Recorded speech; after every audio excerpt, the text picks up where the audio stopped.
टाळी वाजवा, भजन करा. विठ्ठल विठ्ठल.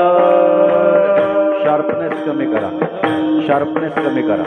विठ्ठल विठ्ठल. टाळी वाजवा, सर्वांनी टाळी वाजवा. विठ्ठल विठ्ठल विठ्ठल.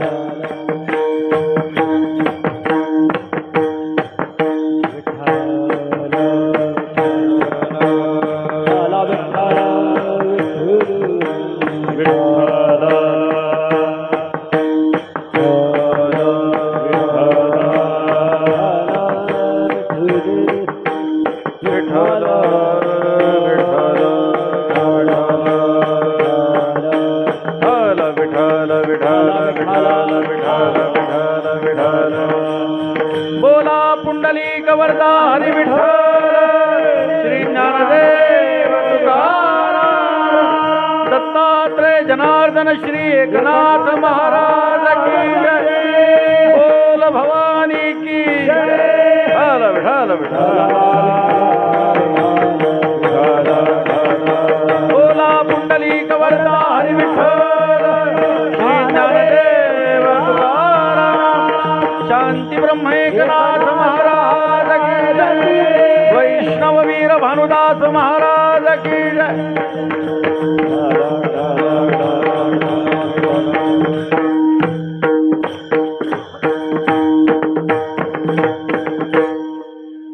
सत्वर पावगे मला, सत्वर पावगे मला भवानी आई रोडगाव हिंतुला. सासरा माझा गावी गेला, तिकडेच खपवी त्याला भवानी आई रोडगाव हिंतुला. सासू माझी जाच करीते, लवकर निर्दळी तिला भवानी आई रोडगाव हिंतुला. जाऊ माझी फडफड बोलते, बोडकी करग तिला भवानी आई रोडगाव हिंतुला. नणंदेचे पोर किरकिर करते, खरूज होऊ दे त्याला भवानी आई रोडगाव हिंतुला. दादला मारुनी आहुती देईन, मोकळी करग मला भवानी आई रोडगाव हिंतुला. एका जनार्दनी सगळेच जाऊ दे, एकटीच राहू दे मला भवानी आई रोडगाव हिंतुला. सत्वर पावगे मला भवानी आई रोडगाव हिंतुला. विठ्ठल विठ्ठल. विठ्ठल विठ्ठल विठ्ठल विठ्ठल विठ्ठल विठ्ठल विठ्ठल विठ्ठल विठ्ठल विठ्ठल. ओम नमो सद्गुरु निर्गुणा पार नाही तव गुणा. बसवनी माझी रसना हरिगुणा वर्णवी. हरिगुण विशाळ पावन वदवी तू कृपा करून मी मूढमती दीन म्हणून किव भाकितसे. तुमचा प्रसाद झाली अपूर्ण, हरिगुण वर्णीन मी जाण. एका वंदितसे चरण सद्गुरूंचे आदरे, स्वये भान जो भानु आराधियेला. तयाचे कुळी दीपको दिव्य झाला, हरी भक्तीला गोनितारी समजता. नमस्कार माझा सद्गुरु एकनाथा. आदिनारायण विद्यत्रिनाथ दत्त जनार्दन श्री एकनाथ. शरण शरण एकनाथा. शरण एकनाथा. शरण शरण एकनाथा. पायी माथा ठेविला, पायी माथा ठेविला. पायी माथा ठेविला, पायी माथा ठेविला. पायी माथा ठेविला, पायी माथा ठेविला.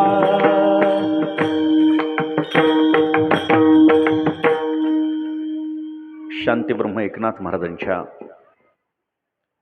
भारूड प्रकरणातला अभंग आज सेवेकरता निवडलेला आहे. वारकरी संप्रदायामध्ये सुपरिचित असणारा आणि प्रत्येक सासूरवाशिणीला हा माझाच अभंग आहे की काय असं वाटणारा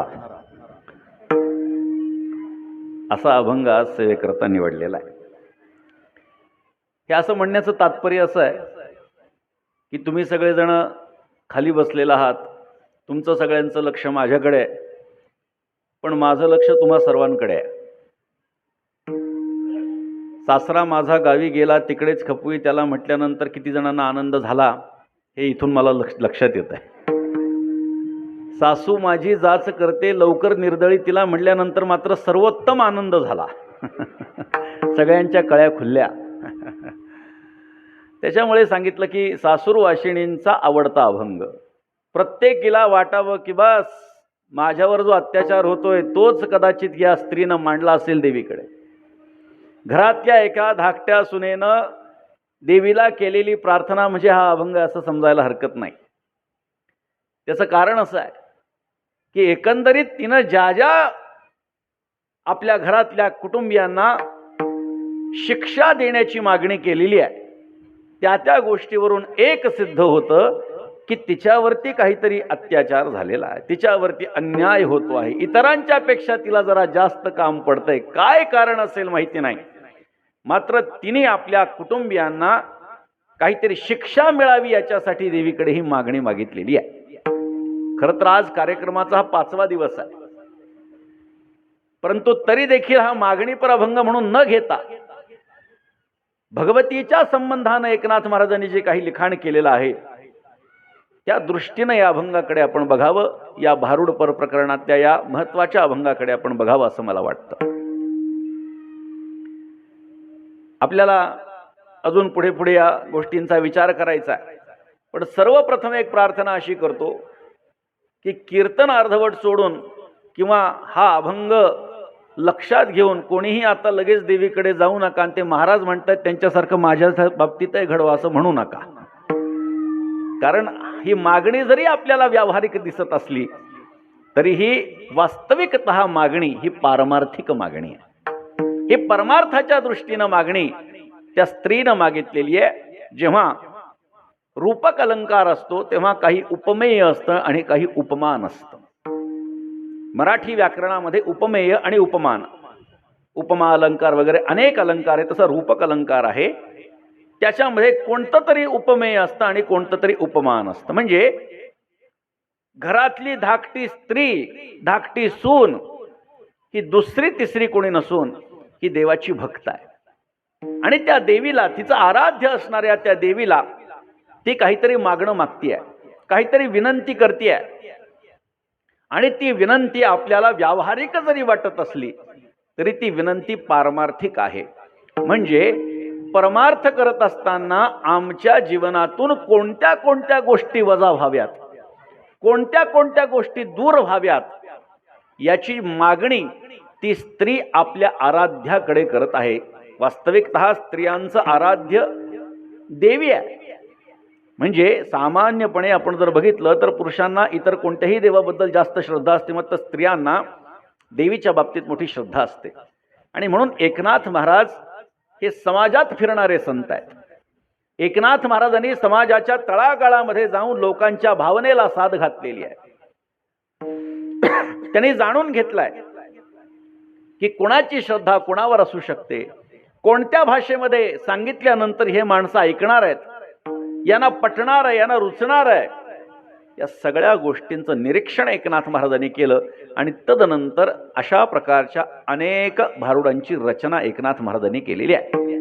भारूड या शब्दाचा अर्थ बहुरूढ ते भारूड अशी सामान्यतः केली जाते. म्हणजे सर्वसामान्य लोकांमध्ये जे बहुश्रुत असतं, ऐकावं असं वाटतं, त्याच्यात वारंवारता यावी असं वाटतं, त्याला भारूड म्हणा. अनेक व्युत्पत्ती अभ्यासकांनी मांडलेले आहेत. काही जणांनी सांगितलं भारुंड नावाचा एक पक्षी आहे आणि त्याला 2 तोंड असतात असं म्हणतात. बरं का, आता तो बघितलेला नाही आपण कोणी, पण असं वर्णन आहे की जसं आपण परिस बघितलेला नाही मात्र त्याचं वर्णन आहे, आपण कल्पवृक्ष बघितलेला नाही पण त्याचं वर्णन आहे, तशा पद्धतीनं हा एक हे जर आपण बघितलं तर अशा अनेक गोष्टी आहेत बरं का, ज्या आम्हाला संत वाङ्मयामध्ये ऐकायला मिळतात, पाहायला मिळतात, मात्र वास्तवामध्ये त्या गोष्टी काही उपलब्ध आम्हाला दिसत नाहीत. आम्हाला दिसत नाहीत म्हणजे नाहीत असं नाही, कारण आपण चार्वाकाच्या विचाराचे नाहीत ही आपण गोष्ट लक्षात घ्या. चक्षुर्वै सत्यम हे चार्वाकाचं तत्वज्ञान आहे. चार्वाक सांगतो जे डोळ्यांना दिसतं ते असतं आणि जे दिसत नाही ते नसतं. जगातली 95% जास्त लोक ही माझ्या मते तरी चार्वाकाच्या विचाराची आहेत. खा प्या आणि मजा करा, जे दिसतंय ते आहे. लोक म्हणतात आत्ताचा आनंद उपभोगा, पुढचा जन्म मिळेल ना मिळेल माहिती नाही. त्या चार्वाकाचं तत्वज्ञानही असंच आहे. यावत जीवम सुखम जीवेत ऋणं कृत्वा घृतं पिबेत भस्मीभूतस्य देहस्य पुनरागमनं कुतः, असं त्यांनी म्हटलेलं आहे. त्यांनी सांगितलं जोपर्यंत माणसानं जगायचं ऐश आरामामध्ये जगायचं, निवांत जगायचं, जास्त गडबड करायची नाही, तूप रोटी खायची. मग कोणीतरी सांगितलं तूप रोटी चांगलं चुंगलं खाण्यासाठी पैसा लागेल. त्यांनी सांगितलं काही कारण नाही, लागतो पैसा, ऋण काढायचं. मग ऋण काढायचं म्हणल्यानंतर EMIच्या माध्यमातून आम्हाला फेडावं तर लागेल. त्यांनी सांगितलं भस्मीभूतस्य देहस्य पुनरागमनं कुतः, एकदा देहाचं भस्म झालं की त्या देहाच्या भस्माबरोबर या कर्जाचंही भस्म होतं असं तो म्हणतो. वास्तविकतः अशा गोष्टी घडत नाहीत. फार गमतीशीर तत्वज्ञान आहे बरं का. त्यांनी असं सांगितलंय माणसाने पीत राहावं, पीत राहावं, पीत राहावं बरं का. हे त्याचे शब्द आहेत, मी फक्त मराठीत भाषांतर करतो. त्यांनी सांगितलं माणसाने पीत राहावं, पीत राहावं, पीत राहावं. पिल्यानंतर पडल्यानंतर काय करावं तर सांगितलं पुन्हा उठावं आणि पुन्हा प्यावं. हे चार्वाकाचं तत्वज्ञान आहे बरं का. त्याचे श्लोक पण त्या संबंधाने आहेत. त्यामुळे हे माझ्या मतीचे मी काही बोलत नाही. त्यामुळे अशा अनेक गोष्टी असतात की ज्या आम्हाला संत वाङ्मयामध्ये पाहायला मिळतात, वास्तवात त्या नसतात. भारुंड नावाचा पक्षी आहे, ज्याला 2 तोंड असतात असं म्हटलंय. तो एका तोंडाने एका वेळी एक भाषा बोलतो आणि त्याच वेळी दुसऱ्या तोंडातून दुसरी भाषा म्हणजे वेगवेगळे आवाज त्याच्या दृष्टीनं काढत असतो. प्राण्यांची, पशुपक्ष्यांची सुद्धा स्वतंत्र भाषा असते, ही गोष्ट आपण लक्षात घ्या. भाषा तज्ज्ञांना जर आपण विचारलं तर ते आपल्याला सांगतील. काही लोकांना तर पशुपक्ष्यांची भाषा देखील कळत असते. त्यामुळे एकाच वेळी तो पक्षी आवाज काढतो, मात्र 2 वेगवेगळे आवाज त्याच्या मुखातून येतात. तसंच हे भारुडाचं आहे. भारुड वरवर पाहता जरी आपल्याला व्यवहाराच्या गोष्टी सांगत असलेलं दिसलं तरी सुद्धा व्यवहाराच्या गोष्टी सांगण्यामध्ये संत महात्म्यांना काहीही स्वारस्य नाही. सामान्य माणसं व्यवहारामध्ये अडकलेले आहेत, संसारामध्ये अडकलेले आहेत. संसारातून त्यांना काढणं हे अपेक्षित आहे आणि म्हणून संत महात्मे काय मार्गदर्शन करत असतात. कोणाचं तरी मार्गदर्शन आपल्याला अपेक्षित असतं. थोडासा आवाज कोरडा पडू लागला बरं का, ओढल्यासारखं होऊ लागलं. सहजता येऊ द्या. कोणाचं तरी मार्गदर्शन जीवनामध्ये गरजेचं असतं. संत महात्मे आम्हाला मार्गदर्शन करत असतात, उपदेश करत असतात, मात्र त्यांच्या उपदेशाकडे आम्ही अक्षम्य दुर्लक्ष करतो. आम्ही संसारामध्ये आम्हाला ज्या गोड वाटतात त्या गोष्टी आम्ही करण्यामध्ये प्रवृत्त होतो, मात्र संत महात्मे त्याच गोष्टी करू नका जेव्हा सांगतात तेव्हा मात्र त्याच गोष्टी कराव्याशा वाटतात. मात्र जेव्हा निराशा पदरामध्ये पडते तेव्हा असं वाटतं संतांनी सांगितलेलं केलं असतं तर बरं झालं असतं. त्याचं कारण सांगतो आपल्याला. जीवनामध्ये माणसाने अशा एखाद्या व्यक्तीला आपल्या जीवनात स्थान द्यावं की आपलं मन आपल्याला त्याच्यापाशी पूर्ण मोकळा करता यावं आणि त्यांनी केलेला उपदेश, त्यांनी दिलेला सल्ला हा आमच्या जीवनामध्ये आम्हाला उतरवता यावा. म्हणजे व्यावहारिक भाषेमध्ये बोलायचं झालं तर कोणीतरी जीवनामध्ये एखादा मेंटॉर आपला असावा की ज्याचं आपण ऐकावं. कोणी जर मार्गदर्शक नसेल, कोणी आम्हाला उपदेश करणारं नसेल, चांगले सल्ले देणारं जर नसेल तर जीवन हे व्यर्थ जाणार आहे. त्यामुळे अर्थात सल्ला कोणाचा घ्यायचा? ज्यांनी ती अवस्था प्राप्त केलेली आहे किंवा ज्याला त्या गोष्टीचं ज्ञान आहे त्याच्याकडून सल्ला घ्यायचा असतो. काय झालं, गाय एका जंगलातून चरण्यासाठी एकदा गेली आणि चरताना एका सिंहाने तिला बघितलं. तिने सिंहाला बघितलं, सिंहाने तिला बघितलं. सिंह तिच्या पाठीमागे पळू लागला. आता ज्याचा जीव जाणार आहे तो जीवाच्या आकांतानं पळतो. त्यामुळे ती जीवाच्या आकांतानं पळू लागली. या रस्त्यामध्ये घुस, त्या रस्त्यामध्ये घुस, जाता जाता जाता जाता एक दलदल होती आणि त्या दलदलीच्या रस्त्यानं ती गेली आणि लांब उडी मारली. त्या दलदलीत ती पडली, अडकून बसली. सिंहाने सुद्धा तिच्यावरती झडप घालण्याच्यासाठी म्हणून उडी मारली. काही अंतरावर तो सिंह पडला, तो सुद्धा दलदलीत अडकला. तो सिंह सुद्धा दलदलीत अडकला आणि ती गाय सुद्धा दलदलीत अडकली. आता गायीची भीती निघून गेली होती, कारण सिंह देखील अडकलेला आहे. तिला कल्पना आहे की मी अडकलेले, पण सिंहही अडकलाय. मला जसं या दलदलीतून आत्ता बाहेर निघता येणार नाही, तसं यालाही माझ्यावर झडप घालता येणार नाही, माझी शिकार करता येणार नाही. म्हणून आता ती गप्पा मारू लागली बरं का. जेव्हा संकट जातं तेव्हा माणूस जरा निवांत होतो. त्या सिंहाला तिने विचारलं, का रे सिंहा, तुझा कोणी मालक आहे का? सिंह हसला, म्हणजे माझा मालक? माझा मालक कोणी नाही, मीच मालक आहे. कसं काय? तुला बाकीच्यांनी कोणी सिंहासनावर बसवलाय का? नाही नाही, विक्रमार्जित राज्यस्य स्वयमेता मृगेंद्रता. माझ्या कष्टानं, माझ्या धैर्यानं, माझ्या शौर्यानं हे राजेपण मी प्राप्त केलेलं. मला कोणीच राज्याभिषेक केलेला नाही. मी स्वतः माझ्या कर्तृत्वानं राजा झालेलो आहे. म्हणजे तुझा मालक कोणी नाही? अजिबात नाही. सिंहाने विचारलं, हे का विचारतेस? तुझा कोणी मालक आहे का? तेव्हा त्या गायीनं उत्तर दिलं, हो माझा मालक आहे. संध्याकाळपर्यंत, सूर्यास्तापर्यंत जर मी चारा खाऊन त्याच्या घरामध्ये गेली नाही तर तो मला शोधायला येतो. आता संध्याकाळ व्हायला आलेली आहे. माझा मालक मला शोधायला येईल, तो मला शोधेल आणि मला या दलदलीतून बाहेर काढेल. मला कोणीतरी मालक आहे म्हणून मी वाचणार आहे. तुला कोणीच मालक नाही, बाहेर काढणार कोणी नाही. ती गाय म्हणजे आपण आहे, लक्षात ठेवा. हा, ती गाय आपण असणं अपेक्षित आहे. आणि तो मालक म्हणजे सद्गुरू आहे, जो आपल्याला संसार रूपी दलदलीतून बाहेर काढू शकतो. कोणीतरी मार्गदर्शक असावा, कोणाचं तरी आपण ऐकावं, तर कोणीतरी आपली काळजी करणार आहे. त्यामुळे संसार जगत असताना, व्यवहारामध्ये वावरत असताना चढ उतार हे येतच असतात. प्रत्येक घरामध्ये भांडणं आहेत, लक्षात ठेवा. आपल्याकडे म्हणे, घरोघरी मातीच्या चुली. कुणाच्या घरात भांडण नाही मला सांगा, कुणाच्या घरात चिंता नाही मला सांगा. प्रत्येकाकडे भांडण, चिंता, दुःख, दारिद्र्य, त्रास, असमाधानता या सगळ्या गोष्टी आहेत. मात्र नवरा आणि बायको यांचा संबंध हा जो भगवंतानं वरूनच जोडून दिलेला आहे, तो विरोधाभासी असलेला आपल्याला पाहायला सापडतो. बघा, नवरा शांत असेल तर बायको फार बडबडी मिळते, बायको शांत असेल नवरा फार तडकाफडकी मिळतो. अशा पद्धतीनं अशीच सगळी जोड्या या भगवंतांनी लावल्यात आणि त्या माझ्या दृष्टीने एका प्रकारे योग्य आहेत. बघा, सामुदायिक आत्महत्या करणारी जी कुटुंब आहेत, मी थोडं वेगळं बोलतोय आता, माझ्या कीर्तनाचा विषय नाही पण विषय निघाला म्हणून बोलतोय. सामुदायिक आत्महत्या करणारी जी कुटुंब आहेत ती कायम एक विचाराची असतात. आणि एक विचाराची जेव्हा 100% असतात तेव्हा चांगलं करायचं तरी एक विचारानं होतं आणि वाईट करायचं तरी एक विचारानं होतं. त्यामुळे कोणीतरी एखादी क्रिया करत असताना विरोध करणारा पाहिजे, तर त्याच्यामध्ये साधक बाधकता आपल्याला लक्षात घेता येते. संतांचं जीवन बघा, एकनाथ महाराजांचं जीवन बघा, कबीरजींचं जीवन बघा.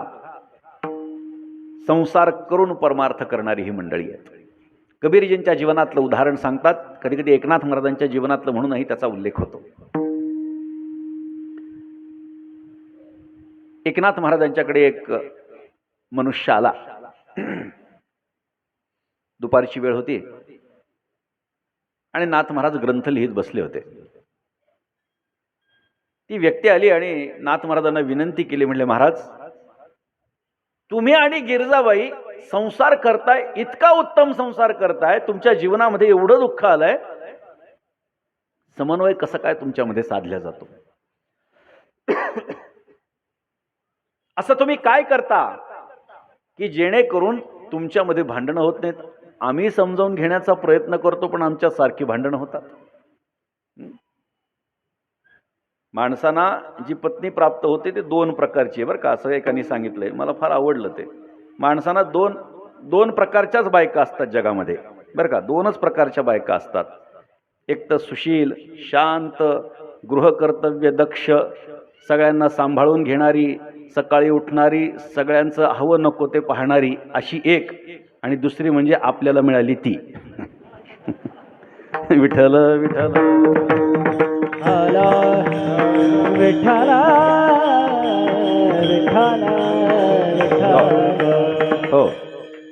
गमतीचा भाग सोडून द्या. आमच्या जीवनामध्ये दुःख, त्रास आणि तुमचं भांडण कसं होत नाही हो? एकनाथ महाराजांनी सांगितलं, बसा बसा, थोडा वेळ बसा, जरा लिखाण चालू आहे. झालं. लिखाण सुरू असताना एकनाथ महाराजांनी गिरजाबाईंना सांगितलं, आवाज दिला, म्हणले, गिरजाबाई जरा कंदील घेऊन या बरं, दिसत नाहीये. गिरजाबाईंनी कंदील लावून आणला आणि समोर ठेवला. दिवसा ढवळ्या लख प्रकाशामध्ये तो कंदील आणून ठेवला. तो माणूस विचार करू लागला, काय बाई आहे, इथं लख प्रकाश पडलाय, नवरा कंदील मागतो आणि कंदील आणून देते, सांगायचं ना उजेड आहे. तरी शांत बसला. थोडा वेळ झाला. नाथ महाराजांनी पुन्हा त्या गृहस्थाकडे बघितलं. अरे हो, तुम्ही आलात ना, ऐकता का, आपल्याकडे जरा पाहुणे आले, दूध आणता का म्हणले. आईसाहेबांनी दूध आणलं, 2 पेले आणले आणि दोघांच्या समोर ठेवले. दोघांनी पेले उचलले. एकनाथ महाराजांनी ते दूध गट गट गट गट पिऊन टाकलं. त्या माणसाने, त्या गृहस्थाने तोंड त्या दुधाला लावलं आणि त्याला पहिल्याच घोटात लक्षात आलं की या बाईनं याच्यामध्ये साखर टाकण्याच्या ऐवजी मीठ टाकलंय. म्हटलं, काय एकनाथ महाराज सुद्धा कळत नाही, बायकोला बोलता येत नाही साधं की दुधामध्ये साखर टाकावी का मीठ टाकावं, त्यांनी तसंच ठेवलं. तो विचार करू लागला, कोणत्या माणसाकडे आपण उपदेश घ्यायला आलो की ज्याला कसं वागावं बायकोलाही काही कळत नाही, नवऱ्यालाही काही कळत नाही, आणि त्यांना आपण विचारायला आलो की जीवनामध्ये सुख शांती समाधान कशी मिळेल. जाऊ द्या म्हणलं, आपला वेळ वाया गेला, पण तरी सुद्धा निघताना एकदा विचारावं म्हणून त्यांनी विचारलं. म्हणले, महाराज ते उपदेश करणार होतात म्हणले मला. एकनाथ महाराजांनी सांगितलं, अजून काय उपदेश करायचा बाकी. म्हणले, कळालं नाही का म्हणलं तुला. म्हणले, काय बोलताय. म्हणले, दिवसा ढवळ्या मी माझ्या बायकोला कंदील मागितला, तिनं लावून आणला, असं म्हटली नाही की डोळ्याचे खासाडं झालेत काय, दिसत नाही का तुम्हाला, मी सांगितलं ना, आणून ठेवलं. बर, दुधामध्ये साखरेच्या ऐवजी मीठ पडलं, मी सुद्धा तिला शिव्या घातल्या नाहीत. त्यामुळे संसार जर का आनंदी आणि सुखी समाधानी जगायचा असेल तर पुरुषानं, नवऱ्यानं काही बायकोंच्या गोष्टी सोडायच्या असतात आणि बायकोनं काही नवऱ्याच्या गोष्टी सोडायच्या असतात. विठ्ठल विठ्ठल.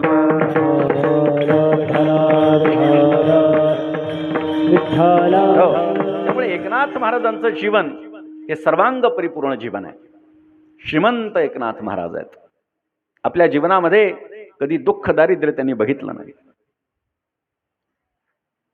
रोज शेकडो लोक जेवण करून जात, वेगवेगळ्या प्रकारचे रोज अनुभव येत, पण एवढं सगळं असून समाजाच्या उद्धाराची काळजी एकनाथ महाराजांना असल्यामुळे समाजातल्या वेगवेगळ्या थरातल्या लोकांना जाऊन एकनाथ महाराज भेटायचे, बघायचे, निरीक्षण करायचे. आणि त्यांच्या निरीक्षणामध्ये एक गोष्ट आली की स्त्रियांचं आराध्य ही देवी आहे. मला वाटतं आपल्याकडे रेणुका माता आहे, बरोबर ना. भवानी आहे का. बर, भवानी आहे. मग चांगला योगायोग बरोबर जुळून आला, भवानी आहे. त्या आदी मायेला एकनाथ महाराजांनी त्यांच्या अनेक अभंगामध्ये साथ घातलेली आहे. तुम्ही एक वाक्य ऐकलं असेल, बये दार उघड, ऐकलंय ना. ते वाक्य भाऊजींचं नाहीये, ते शांतीब्रह्म एकनाथ महाराजांचं वाक्य, लक्षात ठेवा. हिरण्याक्ष हिरण्यकश्यपू बळी बळीसी घालून पाताळी. नाथ महाराजांनी ते पूर्ण ते रूपक जे रचलेलं आहे ते कोणत्या पार्श्वभूमीवर रचलं हे लक्षात घ्या. एकनाथ महाराजांचा कालखंड हा मुस्लिम आक्रमकांचा कालखंड होता. ज्ञानोबाराय आणि नामदेवराय यांचा कालखंड यादवांचा होता. तुकोबाराय आणि समर्थ रामदास स्वामी यांचा कालखंड छत्रपती शिवाजी महाराजांचा होता. पण मध्यंतरीचा जो कालखंड होता तो भानुदास महाराज आणि एकनाथ महाराजांचा कालखंड मुस्लिम आक्रमकांचा होता. त्यामुळे परमार्थ करणं एवढं सोपं नव्हतं. त्या कालखंडामध्ये शैथिल्य आलेल्या समाजाला जागृत करण्यासाठी जगदंबेला, शक्तीला नाथ महाराजांनी साथ घातली. बये दार उघड. म्हणजे नाथ महाराजांनी अनेक अभंगामध्ये देवीचा प्रत्यक्ष उल्लेख केलेला आपण पाहू शकतो. गोंधळ कोणाचा आहे? नाथ महाराजांचा. आपण म्हणतो, अनेक वेळा म्हणतो. नाथ महाराजांचा एक प्रसिद्ध अभंग आहे, अनादि अंबिका भगवती, अनादि अंबिका भगवती, अनादि अंबिका भगवती अनादि अंबिका भगवती अनादि अंबिका भगवती अनादि अंबिका भगवती अनादि अंबिका भगवती अनादि अंबिका भगवती बोध परडी घेवोनी हाती बोध परडी घेऊनी बोध ज्ञानाचा पाजळती बोध ज्ञानाचा पाजळती उदो उदो भक्त नाचती उदो गोंधळा येईवो जगदंबे गोंधळा येईवो जगदंबे उदो उदो भक्त नाचती गोंधळा येईवो जगदंबे गोंधळा येईवो जगदंबे अनादि अंबिका भगवती बोध परडी घेऊन हाती पोत ज्ञानाचा पाजळती उदो उदो शब्द गाजत नाथ महाराजांनी जरी देवीचं वर्णन करत असताना आपल्याला ही रचना केल्याचं दिसत असलं तरी सुद्धा या ठिकाणी जी देवी अपेक्षित आहे आणि त्याची जी क्रिया अपेक्षित आहे पोत ज्ञानाचा पाजळती अनादि अंबिका भगवती बोध परडी घेऊन हाती त्या काड्यांची परडी त्या देवीच्या हातात नाही नाथ महाराजांच्या बोध रूपी परडी आहे ज्ञानाचा पोत पाजळणारी ती देवी आहे म्हणजे वर्णन करत असताना जरी भगवतीचं वर्णन असलं तरी त्यामध्ये अनस्यूत असलेला जो अर्थ आहे तो म्हणजे एका पांडुरंगाचीच उपासना करा त्याच्याबद्दलच एकनाथ महाराज बोलतात कारण एकनाथ महाराज हे एकनिष्ठ संत आहेत लक्षात घ्या सगळेच संत भगवान पंढरीशाच्या संबंधानं एकनिष्ठता दर्शवत असतात आपुला तो एक देव करुणी घ्यावा तो बरं सांगतात तेणे विण जीवा सुख नव्हे किंवा एक धरीला चित्ती आम्ही रखुमाईचा पती आम्ही रखुमाईचा पती आम्ही रखुमाईचा पती एक धरीला चित्ती आम्ही रखुमाईचा पती आम्ही रखुमाईचा पती आम्ही रखुमाईचा पती एक धरीला चित्ती आम्ही रखुमाईचा पती आम्ही रखुमाईचा पती आम्ही रखुमाईचा पती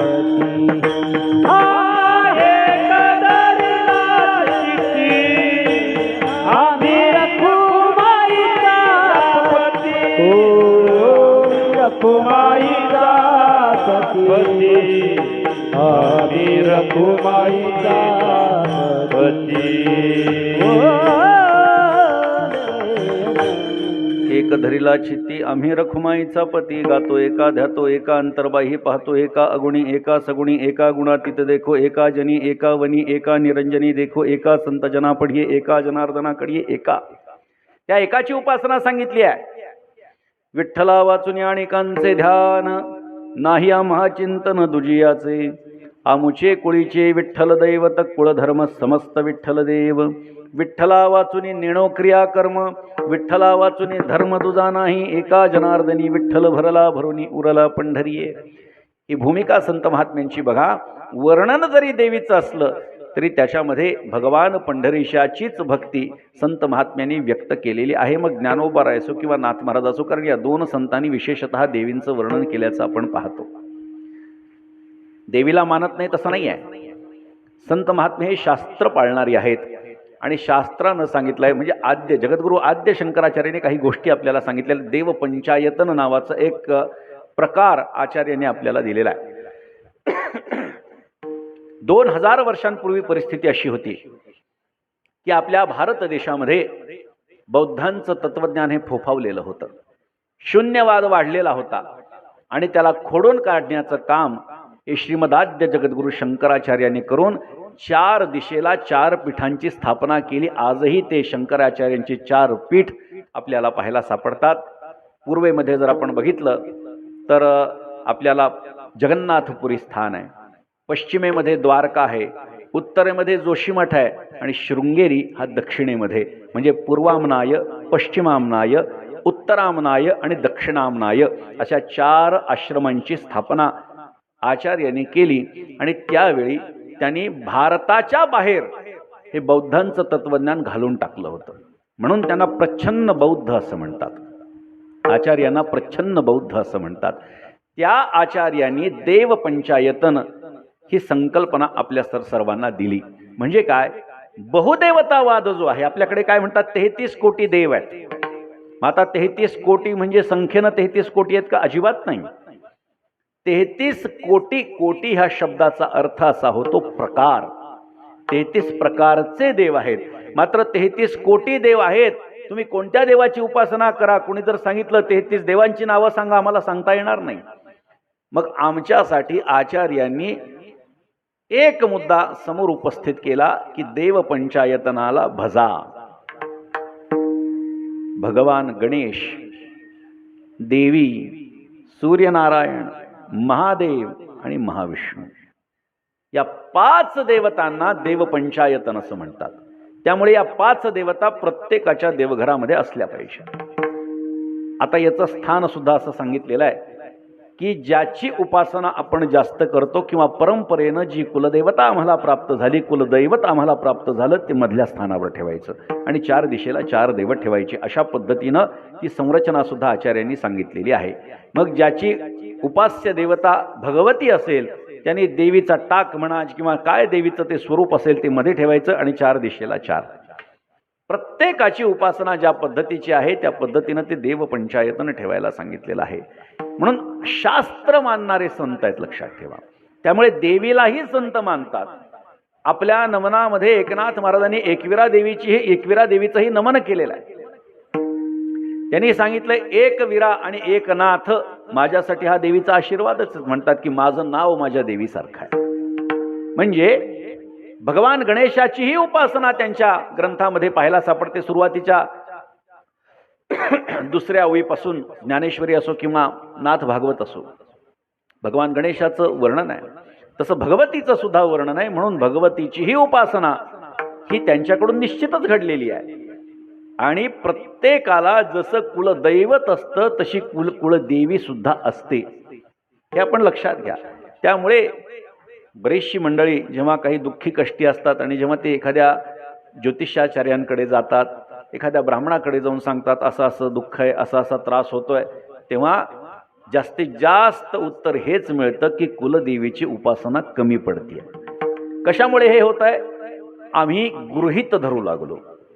आम्ही आमच्या उपास्य दैवतांना गृहीत धरू लागलो. आमच्याकडे सार्वजनिक गणेशोत्सव होतो, सार्वजनिक नवरात्र होते, मात्र त्या ठिकाणी अशा पद्धतीचा हरिजागर करण्याच्या ऐवजी टिपऱ्या घेऊन नाचतायत मुलं मुली. ही आपल्या धर्माच्या संस्कृतीच्या दृष्टीनं मोठी हानिकारक अशी गोष्ट आहे. याचे परिणाम आज आपल्याला दिसायला लागले आहेत. जर वेळीच सर्वत्र सगळे जागे झाले नाहीत, जागृत झाले नाहीत, तर परिणाम याचा वाईट होणार आहे. एकनाथ महाराजांनी भविष्य सुद्धा सांगून ठेवलं, येथून पुढे दादा बरे होईल. हा अभंग तुम्ही बघा, म्हणजे नाथ महाराजांनी काय काय गोष्टी सांगितल्यात आपल्याला लक्षात येईल. त्यामुळे आम्ही आमचे गणपती बसवत असताना आत्ता काय फॅशन चालू आहे त्याच्याप्रमाणे गणपती बसवतो. म्हणजे एखादी सिरियल गाजली, खंडोबाची गाजली की गणपतीला खंडोबा करतो, महादेवाची गाजली की गणपतीला महादेव करतो. जो देवता किंवा ज्या गोष्टी, युद्ध झालं तर त्याला मिलिटरीमन सुद्धा करून टाकतो. कुठे चाललाय आपला भारत? कुठे चाललाय आपला धर्म? याचा विचार करा. संत महात्म्यांनी जे वर्णन करून ठेवलेलं आहे त्या त्या देवतेची तशाच पद्धतीची मूर्ती असणं अपेक्षित आहे. त्याची उपासना देखील तशाच पद्धतीनं होणं अपेक्षित आहे. असं जर घडलं नाही तर पुढे अनर्थ अटळ आहे. विठ्ठल विठ्ठल विठ्ठल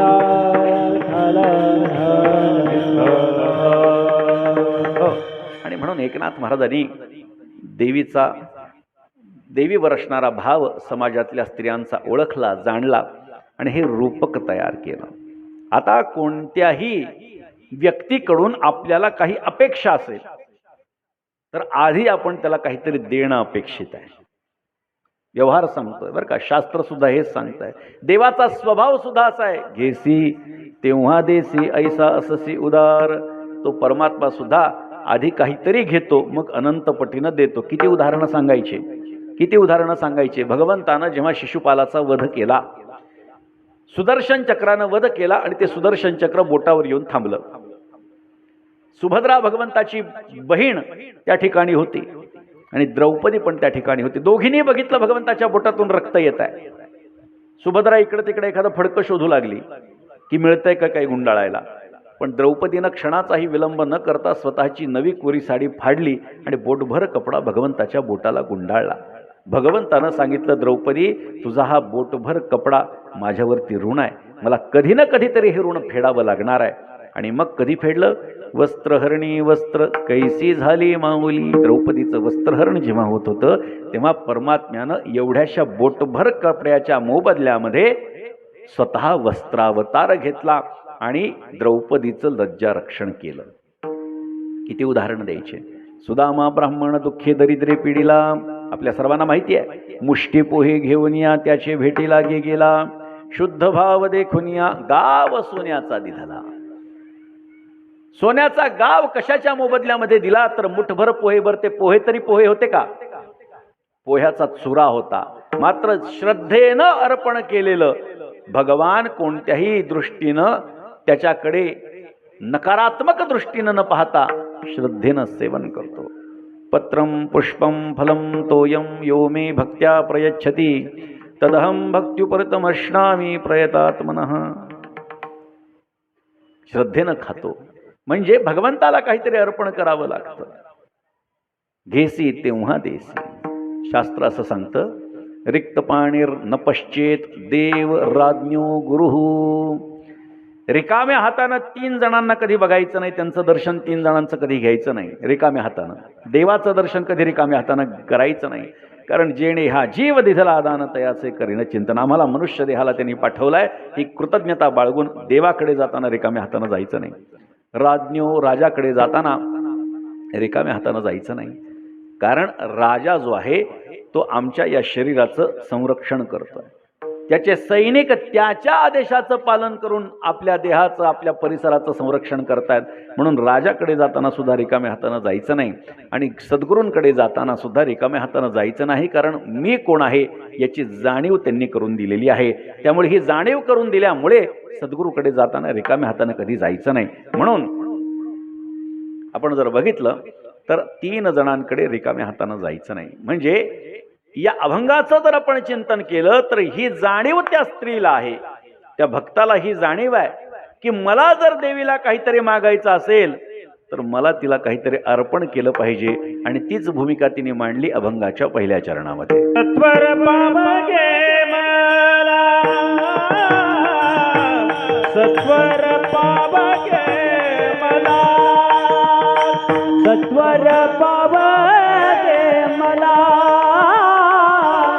सत्वर पावगे मला, सत्वर पावगे मला, सत्वर पावगे मला, हो सत्वर पावगे मला,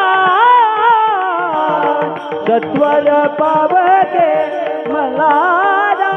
भवानी आई रोडगावाई तुला, सत्वर पावगे मला, सत्वर पावगे मला. भवानी आई रोडगा वाहीन तुला, भवानी आई रोडगावा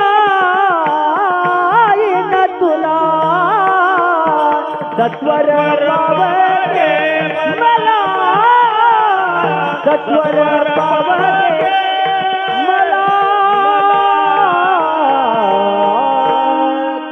सत्वर पावगे मला. भवानी आई रोडगा वाहीन तुला. तू जर मला लवकर प्रसन्न झाली आपल्या माळ वडगावच्या या देवीला कोणी जर साकडं घातलं की तू मला लवकर प्रसन्न हो, मी तुला त्याच्या मोबदल्यामध्ये रोडगा अर्पण करेल.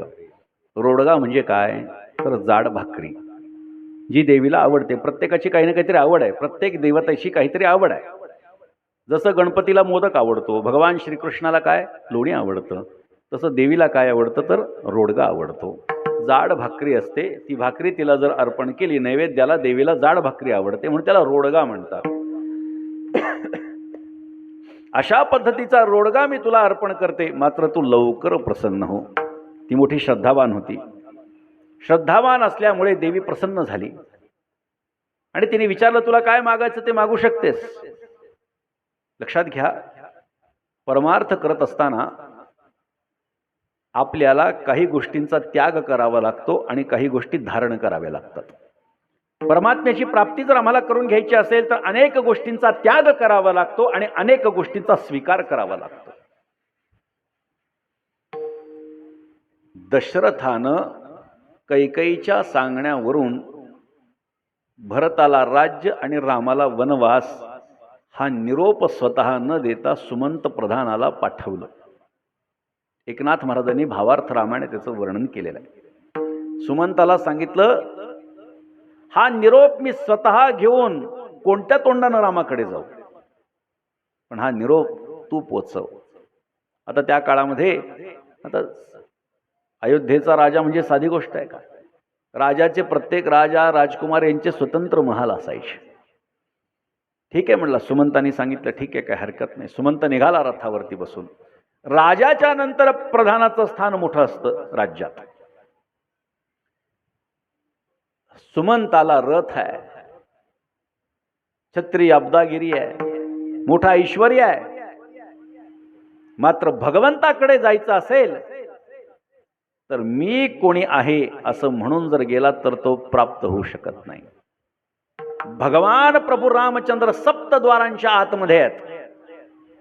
7 द्वार पार केल्यानंतर त्यांची प्राप्ती होणार आहे. त्यामुळे सर्वप्रथम सुमंत प्रधान जरी असला, लक्षात घ्या मला काय म्हणायचं, व्यवहारामध्ये काही माणसं श्रीमंत असतात, अधिकार संपन्न असतात, सत्ता संपन्न असतात.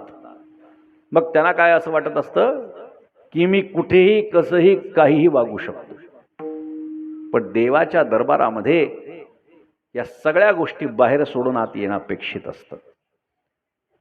म्हणून मी एका ठिकाणी फार सुंदर वाक्य वाचलं, मंदिराच्या बाहेर लिहिलं होतं, आपला अभिमान व पादत्राणे बाहेर काढून मंदिरात प्रवेश करा. फार सुंदर वाक्य होतं. मात्र माणसं काय करतात, स्वतःचा अहंकार बाळगतात. मी कोणीतरी, आम्ही झालो ऐसे म्हणे तो काहीची नाही. जो माणूस असं स्वतःला म्हणतो की मी अमुक आहे, मी तमुक आहे. काही लोक असे असतात की मंदिरामध्ये गेल्यानंतर त्यांना अपेक्षा असते की दर्शनाच्या बारीमध्ये न उभा राहता मी मंदिरात देवापर्यंत पोचलो पाहिजे. त्याला मंदिरामध्ये रांगेत उभा राहायची लाज वाटते. मात्र कोणाच्या लग्न कार्यामध्ये बुफे सिस्टीम मध्ये भिकाऱ्यासारखा रांगेत उभा असतो ताट घेऊन, त्याला काही वाटत नाही. पण देवाच्या समोर जात असताना मात्र त्याला रांग नको असते. कशामुळे? अहंकार आहे, अभिमान आहे. कशाचा अहंकार बाळगायचा, कशाचा अभिमान बाळगायचा? आपली अवस्था काय, आपण कोण आहोत? अनंत ब्रह्मांडापैकी एक ब्रह्मांड आहे. त्या ब्रह्मांडापैकी एक सूर्यमालिका, त्याच्यातला एक पृथ्वी हा ग्रह, त्याच्यातल्या अनेक देशांपैकी भारत देश, त्याच्यातल्या अनेक राज्यांपैकी एक राज्य, त्याच्यातल्या अनेक जिल्ह्यांपैकी एक जिल्हा, त्याच्यातल्या अनेक तालुक्यांपैकी एक तालुका, त्या तालुक्यातल्या अनेक गावांपैकी एक गाव, त्या गावातल्या अनेक गल्ल्यांपैकी एक गल्ली, त्याच्यातल्या अनेक घरांपैकी एक घर, आणि त्या घरातल्या अनेक खोल्यांपैकी एक खोली. आणि तिथं बसून अपेक्षा बाळगतो की आपल्याला लगेच दर्शन झालं पाहिजे. काय, आपण कोण आहेत? दर्या में खसखस असं म्हणतात पूर्वीचे कीर्तनकार. दरीमध्ये एखादा खसखसीचा दाणा पडावा, त्या खसखसीच्या दाण्याची जी किंमत आहे, जी पातळी आहे, जी पात्रता आहे, ती जगामध्ये आपली आहे. लक्षात घ्या. भगवंताच्या समोर अहंकार धारण करायचा नाही. अर्थात कोणाच्याही समोर अहंकार अभिमान धारण करू नये, मात्र भगवंताच्या समोर निश्चितच करू नये. कारण तिळमात्र जरी होय अभिमान, मेरू तो समान भारदेवा. तिळमात्र जरी अभिमान झाला तरी मेरू पर्वताप्रमाणे भगवंताला तो मोठा वाटत असतो.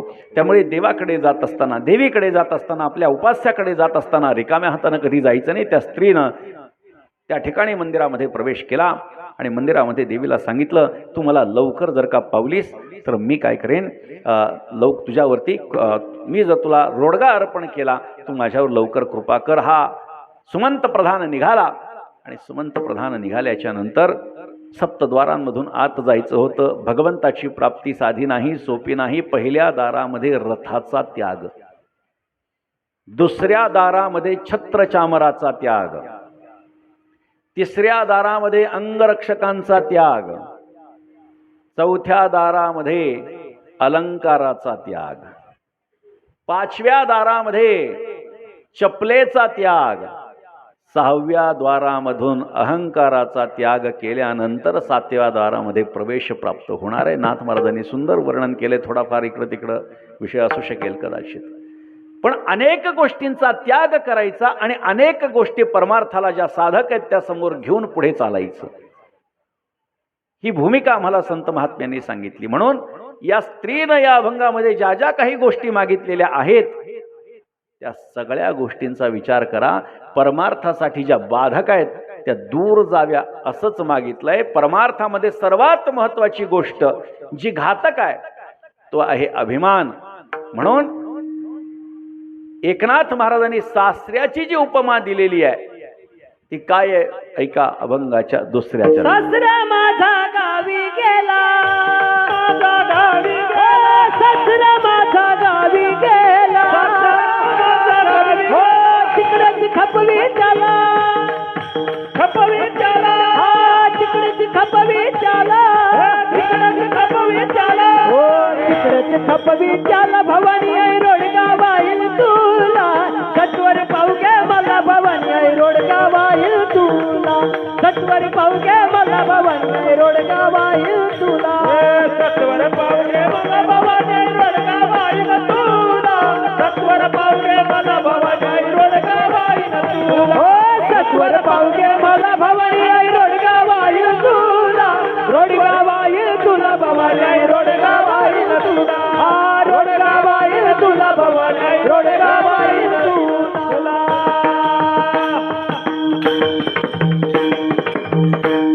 सासरा माझा गावी गेला, तिकडेच खपवी त्याला. कोणता सासरा? अहंकार रूपी सासरा देहात्म पदार्थाच्या गावाला गेलाय, त्याचा तिकडेच निराश करून टाक. म्हणून मी सुरुवातीला सांगितलं की अर्धवट ऐकून कोणी देवीकडे काही मागू नका. अहंकार रूपी सासरा आहे जो आमच्या अंतःकरणामध्ये ठासून भरलेला आहे.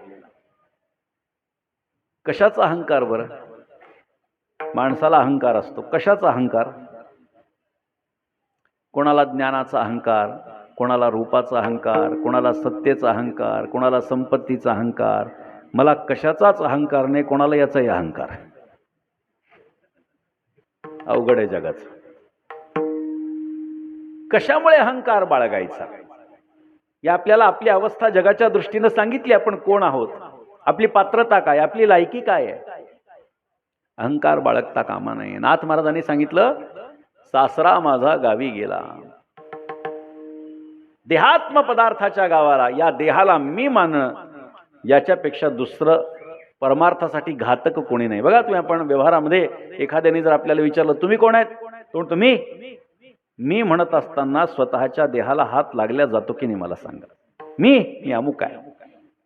संतांचं म्हणणं तेच आहे की या देहाला मी म्हणणं याच्यापेक्षा दुसरा कुठलाच भ्रम नाही आहे. त्यापेक्षा भगवंताचं भजन करा.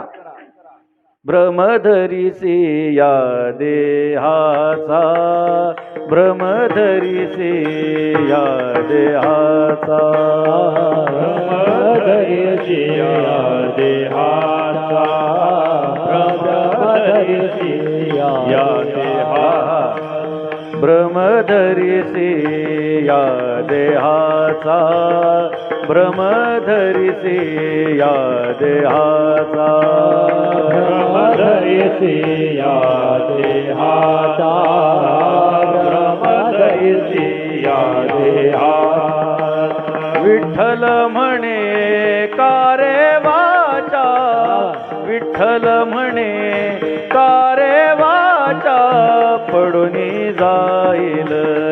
कलेवर पडून जाईल कलेवर. विठ्ठल म्हणे कारेवाच्या, विठ्ठल म्हणे कारेवाच्या पडून जाईन कलेवर, पडून जाईन कलेवर.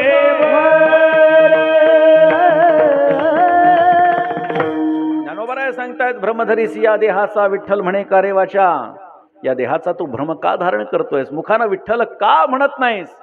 एकदा देह पडल्याच्या नंतर तुला भगवंताचं नामस्मरण करता येणार नाही. पडून जाईल कलेवर विठ्ठल उच्चारी पासार. या देहाला मी म्हणणं याच्यापेक्षा दुसरा अभिमान कोणता नाही. म्हणून सासरा जो आहे देहात्म पदार्थांच्या गावाला गेलेला, अहंकार धारण केला. बस अहंकार गेला, अवस्था काय? तुका म्हणे देव झाला. अभिमान अहंकार, हे बघा, अभिमानाची सुरुवात ही मानापासून होत असते बरं का. अभिमानाचा प्रारंभिक बिंदू म्हणजे मान आहे आणि मानाची परमोच्च कडी म्हणजे अभिमान आहे. मान काय आहे? मानापासून अभिमानाची सुरुवात होत असते. एखाद्याला एखादा विशिष्ट मान मिळाला तर त्याला त्या मानाचा अहंकार अभिमान चढत असतो. त्यामुळे हा अहंकार आम्ही दूर केला पाहिजे. अभिमान कोणाला होत नाही हो. कोणत्याही सामान्य मनुष्याला अभिमान होतो. सामान्य मनुष्याला अभिमान होतो, यात काही नवल नाही. स्वतःला संत म्हणून घेणाऱ्यांनाही अभिमान निर्माण होतो. देवर्षी नारदाला हा अभिमान झाला. आता देवर्षी नारद काय भगवंताचं नाम सोडून कधी ऐकायला नाही. कायम नारायण नारायण नारायण आपण पाहतो, टीव्ही मध्ये सुद्धा पाहतो, वाचतो सुद्धा काही ग्रंथांमध्ये की अखंड मुखामध्ये नारायण नारायण नाम आहे. त्या नारदांना एकदा असं वाटलं की मी देवाचा सर्वश्रेष्ठ भक्त आहे. नारदांच्या बाबतीत अनेक कथा सांगितल्या जातात. अर्थात नारद ते एकच आहेत का विविध नारद आहेत याचं सुद्धा संशोधन आहे. त्याच्यावरही वेगवेगळे मतप्रवाह आहेत. पण आपण काही हरकत नाही, एकच नारद पकडून मी नाम घेतो, मुखातून माझ्याच नाम वारंवार येतं. अर्जुनाकडे जायला सांगितलं. अर्जुनाच्या खोलीमध्ये देवर्षी नारद गेले. अर्जुन निवांत झोपला होता. तू नाम घेतो, तुझ्यापेक्षा जास्त नाम तर अर्जुन घेतो, ही भूमिका भगवंताची होती. आणि नारदांनी जेव्हा अर्जुनाला झोपलेलं बघितलं तेव्हा म्हणलं आता हा झोपलाय, आता कसं नाम घेतोय? मी तर कधी झोपतच नाही, मला झोपण्याचं काम नाही, म्हणून अखंड नाम घेतोय. हा तर झोपलाय. तेवढ्यात कृष्ण कृष्ण कृष्ण कृष्ण असा आवाज येऊ लागला. सगळ्या खोलीमध्ये धुंडाळलं की कोण कृष्ण कृष्ण म्हणताय. पण कोण म्हणतं हे लक्षात येणं. शेवटी अर्जुनाचा जवळ गेला. म्हणजे पलंगाच्या जवळून आवाज येतोय. पलंगावरून खालून वर सगळीकडे बघितलं तरी कृष्ण कृष्ण आवाज दिसत नाही. कोण आहे? मुखापाशी कान घेतला आणि ऐकू लागले की अर्जुनच म्हणतोय का झोपेमध्ये, तर मुख हलत नव्हतं. मग जवळ गेल्यानंतर लक्षात आलं की अर्जुनाचा रोम रोम कृष्ण कृष्ण म्हणतोय. अहंकार गेला, लक्षात ठेवा. नारदांना जो अभिमान होता, अहंकार होता की मीच फक्त भगवंताचं नाम घेऊ शकतो, घेतो, माझ्याशिवाय सातत्यानं नाम घेणारा कोणी नाही, आज झोपेमध्ये सुद्धा याचा रोम रोम कृष्ण कृष्ण म्हणत असेल, काय अधिकार संपन्नता अर्जुनाची देखील असेल. मात्र या सगळ्या गोष्टी भगवंत आपल्या भक्ताला जागेवरती आणण्यासाठी करत असतो. ताळ्यावरती आणण्यासाठी मधून मधून काही हिसके देत असतो. असाच एक हिसका दिला. नारदांना असं वाटलं की भगवंताची माया सामान्य माणसं तरू शकत नाहीत, पण माझ्यासारखा भक्त, माझ्यासारखा संत तो तरुण जाऊ शकतो. मला कळतं देवाची माया काय आहे, पण देवाची माया ही देवाला सोडून कोणालाच कळत नाही. भगवंतांनी जाणलं की देवर्षी नारदांना अहंकार झालाय, अभिमान झालाय की माझी माया तो जाणतो. मग आता त्याला दाखवून द्यावं लागेल की माझी माया काय आहे. सहज विहार करत असताना एक राज्य त्यांना दिसलं. मोठा झगमगाट त्या राज्यामध्ये. एवढे नवीन राज्य काहीतरी स्थापन झालेलं दिसते, बघू तरी म्हणले एवढा झगमगाट काय. नारद गेले तिथे. शीलनिधी नावाचा तो राजा होता, त्याचं ते राज्य. मोठा झगमगाट बघितला. गावकऱ्यांना विचारले काय सगळं सजलंय तुमचं राज्य. त्यांनी सांगितलं आमच्या राजकुमारीचा उद्या स्वयंवराचा कार्यक्रम आहे म्हणले महाराज, त्यामुळे हे सगळं सजलं. आनंद झाला. वा वा वा, चला म्हणले राजाकडे जावं लागेल. राजाकडे गेला. शीलनिधीनं त्यांचं स्वागत केलं, पाद्यपूजन केलं, मधुपर्क विधानानं त्यांची पूजा वगैरे केली. आनंद झाला. म्हणजे महाराज तुमच्यासारखे महात्मे आमच्या आज घरामध्ये येत आहेत, खरोखर पुण्य फळले बहुता दिवसा, भाग्य उदयाचा ठसा, झालो सन्मुख तो कैसा, संत चरण पावलो आजी, फिटले माझे कोडे, अशी माझी अवस्था झालेली आहे. फार चांगलं झालं, कारण माझ्या उद्या मुलीचं स्वयंवर आहे म्हटलंय. चांगलं झालं म्हणले. बरं झालं, मला असं सहज आलो म्हणले, मी बघितलं, समाधान वाटलं. चांगलं आहे, चांगलं आहे. त्या शीलनिधीला असं वाटलं की उद्या आपल्या मुलीचं स्वयंवर आहे. उद्या अनेक राज्यातले राजकुमार आणि राजे तिचं वरण करण्यासाठी येणार, तिला प्राप्त करण्यासाठी येणार. तिला कसा नेमका मुलगा मिळेल असा एक मनामध्ये विषय आला. माणसाचा एक स्वभाव असतो की त्यांना भविष्य जाणून घ्यायला फार आवडत असतं. आता देवर्षी नारदांसारखा एवढा महात्मा आल्याच्या नंतर उद्या आपल्या मुलीला कसा नवरा मिळणार हे यालाच विचारू म्हणले, तेवढं आपल्याला कळेल आधीच. कारण देवर्षी नारद हे काय साधे ज्योतिषी नव्हते. त्याने विनंती केली, म्हणले माझ्या मुलीला कसा नवरा उद्या मिळेल हे जर सांगितलं तर फार बरं होईल म्हटले देवा. नारदांनी सांगितलं ठीक आहे, मुलीला बोलवा. ती राजकुमारी आली, तिला बसवलं खाली. हात दाखव म्हणले तुझा. हात बघू लागले. हाताच्या रेषा सगळ्या बघितल्या, दोन्ही हातांच्या रेषा बघितल्या. नारद काय साधे ज्योतिषी होते का? ते रस्त्यावर बसलेले असतात. पैसा खूप आहे पण टिकत नाही. कोणाचा टिकतो? कोणाचा टिकतो मला सांगा. असं वाटतं अरे यांना कळतं भविष्य. दुसरं वाक्य टाकल्यानंतर तर हा पक्का त्याचा भक्त होतो. तुम्ही लोकांसाठी खूप करता पण लोकांना तुमच्याबद्दल काही नाही. आता म्हणतो किती दक्षिणा आहे ते सांगा. असे होते का ज्योतिषी? नारद असे ज्योतिषी नव्हते, पक्के ज्योतिषी होते. ज्योतिषे शास्त्र आहे, थोतांडा नाही, लक्षात ठेवा. हात बघितला आणि त्याच्या लक्षात आलं की या मुलीला जो कोणी नवरा मिळणार आहे हा अनंत काळपर्यंत जगणार. ऐका, त्यांच्या लक्षात आलं या मुलीला जो कोणी नवरा म्हणून मिळणार आहे अनंत काळापर्यंत जगणार आहे. नारद विचार करू लागले, अरे आपल्यालाही मरण आहे, आपल्यालाही मरण आहे आणि हिचा नवरा अनंत काळपर्यंत जगणार आहे. मग आपल्याला जर अनंत काळपर्यंत जगायचं असेल तर आपणच हिचा नवरा होऊ म्हणले. बघा, ही देवाची माया बरं का. नारदांना असं वाटत होतं की देवाची माया फक्त मी ओळखतो, मी जाणतो. नारदांनी विचार केला आपणच हिचा नवरा व्हावं. पण प्रश्न पडला, आपण राहिलो महाराज. धोतर, उपर्ण, विणा, चिपळ्या, शेंडी, कोण मुलगी देणार आहे म्हणले आपल्याला?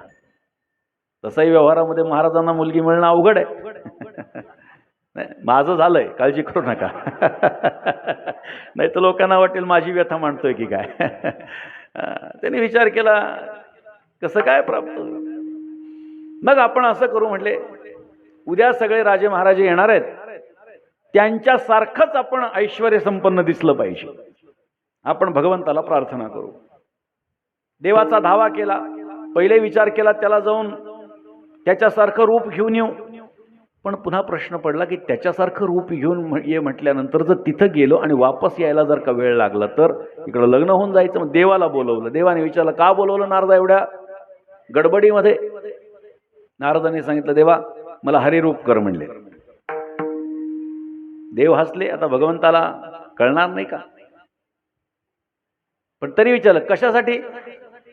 नाही म्हणले देवा तुला सांगितलं ना माझा अधिकार आहे ना तेवढा तुझ्यात बोलायला. हो हो आहे, मला तू हरिरूप करून टाक. तथास्तु. देवाची माया ऐका. हरी या शब्दाचा अर्थ वानर असा होतो बरं का. वानर संस्कृतामध्ये हरी या शब्दाचा अर्थ वानर असा होतो. देवाने सांगितलं तथास्तु. दुसरा दिवस उजडला. नारद माकडासारखे दिसू लागले. काय? पण कोणाला? काही ठराविक लोकांना. ते जेव्हा स्वतःकडे असे बघू लागले तेव्हा राजे महाराजांसारखं मोठं ऐश्वर्य, अंगावरती सगळं सोनं नाणं मुकुट पिकुट असं त्यांना वाटू लागलं. पण काही लोकांना ते वानर माकड दिसू लागले आणि काही लोकांना ते नारद टाळ विणा चिपळ्या घेतलेले शेंडीवालेच नारद दिसू लागले. त्यांना वाटलं आपल्याला कोणी ओळखणार नाही. ते सगळे राजे महाराजे ज्या आसनावर बसले त्याच्यातले हे मध्ये एका ठिकाणी जाऊन बसले, कारण त्यांना वाटलं मी पण आता राजकुमार आहे. पण लोक हात करू लागले, म्हणले महाराजाला काय करायचं, म्हणले हा तिथं बसून काय करायचं. मोठा गैरसमज आहे लोकांना, असं वाटतं महाराजाला काय करायचं. अरे महाराज हे माणूसच आहे, याला काय करायचं म्हणले. पण नारद त्याला सकारात्मकतेनं घेऊ लागले. ज्या अर्थी सगळेच माझ्याकडे हात करून बोलतायत त्या अर्थी सगळे म्हणतात की हात सर्वात सुंदर आहे बरं का, यालाच मिळेल बरं का ही राजकुमारी. माणूस ज्या भूमिकेत असतो त्याला वातावरणही त्याच्यासारखंच वाटत असतं. ते देवाचे गण बसलेले ते सारखं वानर त्याच्या तोंडाकडे बघू लागले आणि एकमेकांकडे बघून हसू लागले. नारदाने विचार करू लागले माझ्या तोंडाकडे का बघतायत. अरे म्हणले काय पाहतायत सारखे सारखे. म्हणले दिव्यच रूप आहे म्हणले तुमचं. आता त्यांना वानर दिसत, वानर कसं म्हणणार, म्हणले दिव्यच रूप आहे. त्यांना असं वाटलं हा खरंच आपण दिव्य, हा हा ठीक आहे ठीक आहे आनंदाने म्हटलं हा बरोबर आहे, या सभेमध्ये माझ्यासारखा दिव्य कोणी नाही म्हटले. झालं, राजकुमारी आली. पहिल्या राजकुमाराचं तोंड बघितलं, आपलं तोंड पाहायचं आवडलं नाही पुढे जायचं, तोंड पाहायचं आवडलं नाही पुढे जायचं. ती पुढे पुढे जशी येऊ लागली तसं नारदांना वाटलं बस आपल्यालाच गळ्यात हार घालणार, आपल्याशिवाय दुसऱ्या कोणाला ती वरणार नाही, कारण या सभेमध्ये माझ्यासारखा दुसरा कोणी सुंदर नाही. ती आली पुढे पुढे पुढे पुढे, आपले छाती फुगवून असे उभे नारद. त्या नारदाकडे त्या राजकुमारीनं बघितलं सुद्धा नाही. अरे म्हणले आपण सुटलो की काय म्हणले याच्यातून. मग तिने आपल्याकडे बघावं म्हणून असं केलं. तिने आपलं असं बघितलं असं केलं आणि पुढे गेले. कारण नारद तिला वानर दिसत होते, हरिरूप झाले होते, वानर रूप. आणि कुठल्या तरी एका राजकुमाराच्या गळ्यात हार घातला आणि मोकळे झाले. नारदांना वाईट वाटलं. म्हणजे या सभेमध्ये माझ्यासारखा सुंदर पुरुष नसताना या राजकुमारीला हा काय आवडला म्हणले. पण जाऊ द्या, आपल्या नशिबात नाही. नारद निघाले, दुःखी होऊन निघाले. समोरून ती स्त्री, ती राजकुमारी आणि तिचा नवरा येताना दिसले आणि त्या नवऱ्याच्या पाठीमागे लक्ष्मी माता येताना दिसली. नारद विचार करू लागले या राजकुमाराच्या पाठीमागे लक्ष्मी माता. लक्ष्मी मातेचा स्वभाव असा आहे की ती फक्त नारायणाच्याच मागे चालते, इतर कोणाच्याही मागे चालत नाही. ज्या अर्थी या युवकाच्या मागे, या राजकुमाराच्या मागे चालतीये त्या अर्थी हा युवराज, हा राजकुमार म्हणजे दुसरा तिसरा कोणी नसून स्वतः महाविष्णू आहे. आणि भगवंताची ही गोष्ट त्यांनी जाणली. आणि हे करत असताना ते पुन्हा जात असताना ही माणसं भेटली. म्हणले वा वा वा, चेहऱ्याकडे बघू. अरे काय रूप बघताय म्हणले माझं. मी जर एवढा सुंदर असलो असतो माझ्या गळ्यामध्ये तिने हार घातला नसता का. ते म्हणले महाराज सुंदर असलो असतो. कोण म्हणलं म्हणले तुम्ही सुंदर आहेत. मी सुंदर नाही वाटत तुम्हाला. एकदा बघा म्हणले आरशामध्ये तोंड. आता तिथं आरसा नव्हता पण पाणी संत होते, त्यांनी पाण्यात बघितलं आणि त्यांच्या लक्षात आलं आपण माकडाच्या रूपात आलेलो आहोत. तळपायाची आग मस्तकाला गेली. आपल्याला भगवंतानं हरी म्हणजे वानर केलं हे लक्षात आलं आणि समोरून येताना दिसली लक्ष्मी माता मागे, म्हणजे हा नारायण. या नारायणानं एवढ्या लोकांसमोर माझा अपमान केला. चिडले नारद. तान तान तान तान चालत गेले. तळपायाची आग मस्तकाला गेली. म्हणले देवा तुला असं वाटतं मी तुला ओळखलं नाही. मी तुला ओळखलंय, नारायण आहेस तू. मला जी स्त्री हवी होती, जी माझी होती असे मला वाटलं, ती स्वतः माझ्यापासून तू ओढून नेलीस आणि मला वानर केल्यास. मी तुला शाप देतो की तुझी सुद्धा स्त्री कोणीतरी तुझ्यापासून हिरावून नेईन आणि ती आणण्यासाठी वानराचाच वापर करावा लागेल. आपल्याला लक्षात आलं असेल प्रभू रामचंद्राच्या अवताराची ही पार्श्वभूमी आहे. भगवंतानी माया दूर केली आणि नारद एकदम चपापले. म्हणले देवा आता काही झालं का रे. मी तुला काही बोललो का. बोललास म्हणले. काय. मला शाप दिलास. काय शाप दिला. असा असा शाप दिला. का दिला. देवानी सांगितलं असं सगळं घडवलं होतं म्हणले. नारद म्हटलं म्हणजे एवढ्या लोकांसमोर माझा अपमान केलास तू. त्या शीलनिधी राजासमोर समोर माझी काय किंमत राहिली असेल. एवढ्या प्रजाजनांसमोर माझी काय किंमत राहिली असेल. तेव्हा देवाने सांगितलं कोणताही शीलनिधी नावाचा राजा नाही, कोणतंही त्याचं राज्य नाही, कोणतीही त्याची पुत्री नाही. कोणतंही स्वयंवर नाही आणि कोणत्याही मी प्रकारे तिच्याशी मी विवाह केला नाही. तुला जो अहंकार झालेला होता की देवाची माया मी जाणतो, मला हे दाखवून द्यायचं होतं की माझी माया माझ्याशिवाय दुसरं कोणीही जाणू शकत नाही. विठ्ठल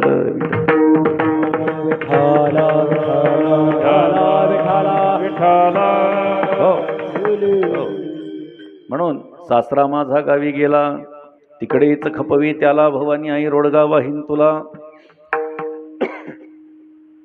सासू माझी जाच करते लवकर निर्दळी तिला, भवानी आई रोडगा वाहीन तुला.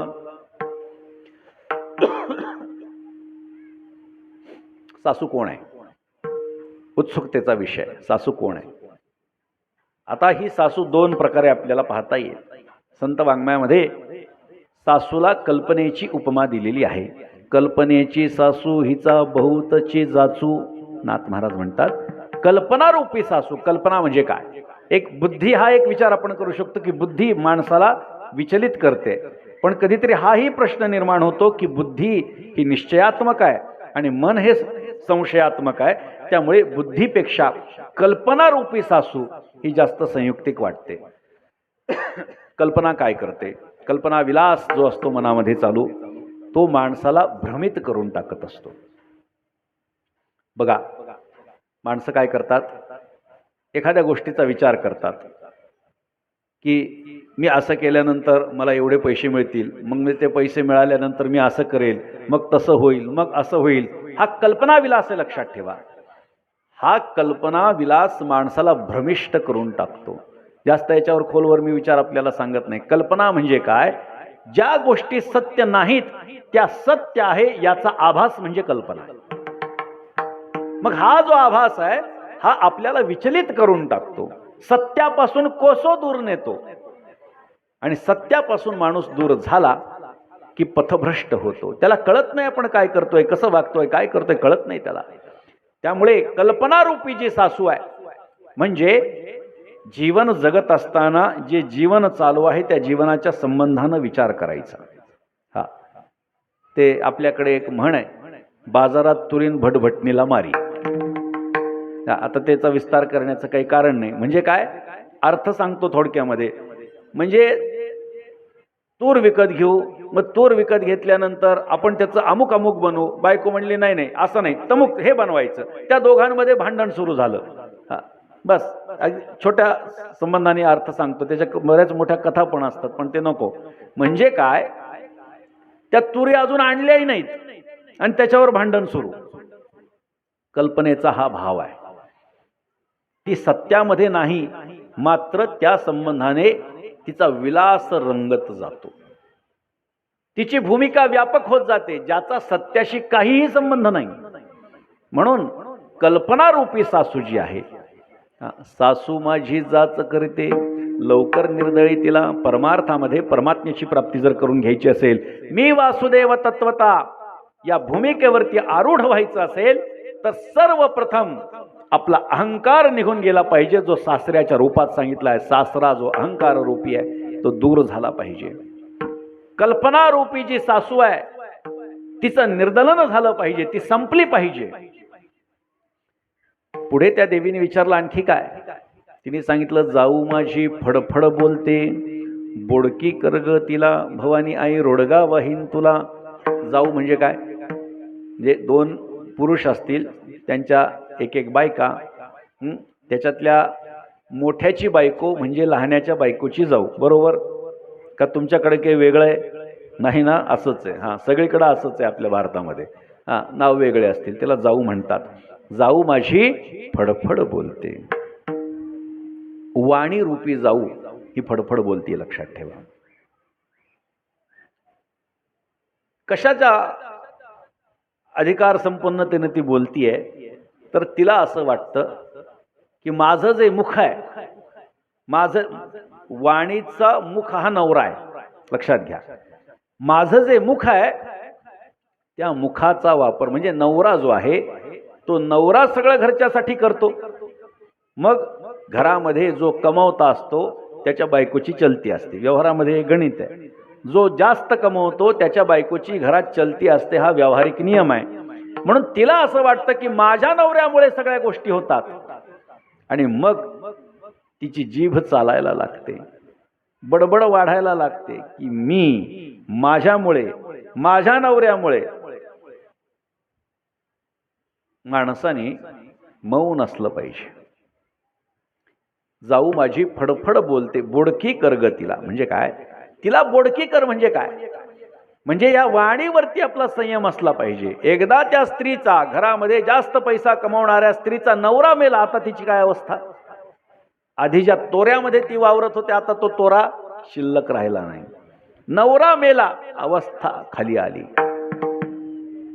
जाऊ माझी फडफड बोलते, बोडकी कर ग तिला. या मुखानं संयमित भाषा वापरली पाहिजे. सत्यम ब्रूयात, प्रियम ब्रूयात, न ब्रूयात सत्यम अप्रियम. माणसानं सत्य बोललं पाहिजे, पण ते प्रियतेच्या वेष्टनामध्ये घालून बोललं पाहिजे. काय म्हणतोय लक्षात घ्या. काही माणसं अशी असतात, ते म्हणतात हे बघा, ते आपल्याला काही कळत नाही, आपण बोलून मोकळं होत असतो, कोणाला काय वाटायचं ते वाटू द्या. अशी माणसं असतात की नाही आपल्या आजूबाजूला. अशी माणसं आयुष्यात कधीही पुढे जाऊ शकत नाहीत. जरा व्यावहारिक पण गोष्टी सांगाव्या लागतात हल्लीच्या काळामध्ये. जी माणसं म्हणतात आपण कोणाला घाबरत नाही, आपण बोलून मोकळं होतो, वाणीचा गैरवापर करणारा माणूस आयुष्यात कधीही पुढे जाऊ शकत नाही. शास्त्र वचन आहे, सत्यम ब्रूयात, प्रियम ब्रूयात, न ब्रूयात सत्यम अप्रियम. आता निवडणुकीचं वार आहे नाही का? आता महानगरपालिका, नगरपालिकेच्या निवडणुका आहेत. आता तिकीट मिळवण्यासाठी धडपड चालू होते. मग कोणाला तरी तिकीट जर मिळालं, त्याचे कार्यकर्ते असतात, आपले प्रत्येकाचे काही काही कार्यकर्ते असतात. मग एखादा समोरचा जर का फार मोठा उमेदवार असेल, त्याच्या समोरचा उमेदवाराचा कार्यकर्ता जर म्हणू लागला, साहेब तुम्हाला तिकीट मिळालं पण तुम्ही पडणार बरं का, तो फार तगडा आहे. तो काय म्हणणार, याला पहिले बाहेर काढा. म्हणजे अजून तिकीट मिळालं नाही, प्रचार सुरू झाला नाही, पडण्याची भाषा करतो, त्याला हाकला. बरोबर. दुसरा हुशार कार्यकर्ता, तो म्हणतो साहेब समोरचा कार्यकर्ता मोठा आहे बरं का, त्याच्याकडे कार्यकर्ते भरपूर आहेत, त्याच्याकडे पैसा भरपूर आहे, त्याचा संपर्क दांडगा आहे, मोठ्या नेत्यांच्या ओळखी आहेत, त्यामुळे आपल्यालाही खूप कष्ट करावे लागतील. आता याने काय सांगितलं? याने तेच सांगितलं की तू पडणार आहेस, पण प्रियतेच्या वेष्टनात घालून सांगितलं. सत्यम ब्रूयात, प्रियम ब्रूयात, न ब्रूयात सत्यम अप्रियम. शास्त्र वचन आहे. शास्त्राचं वचन कधी खोटं होऊ शकत नाही, लक्षात ठेवा.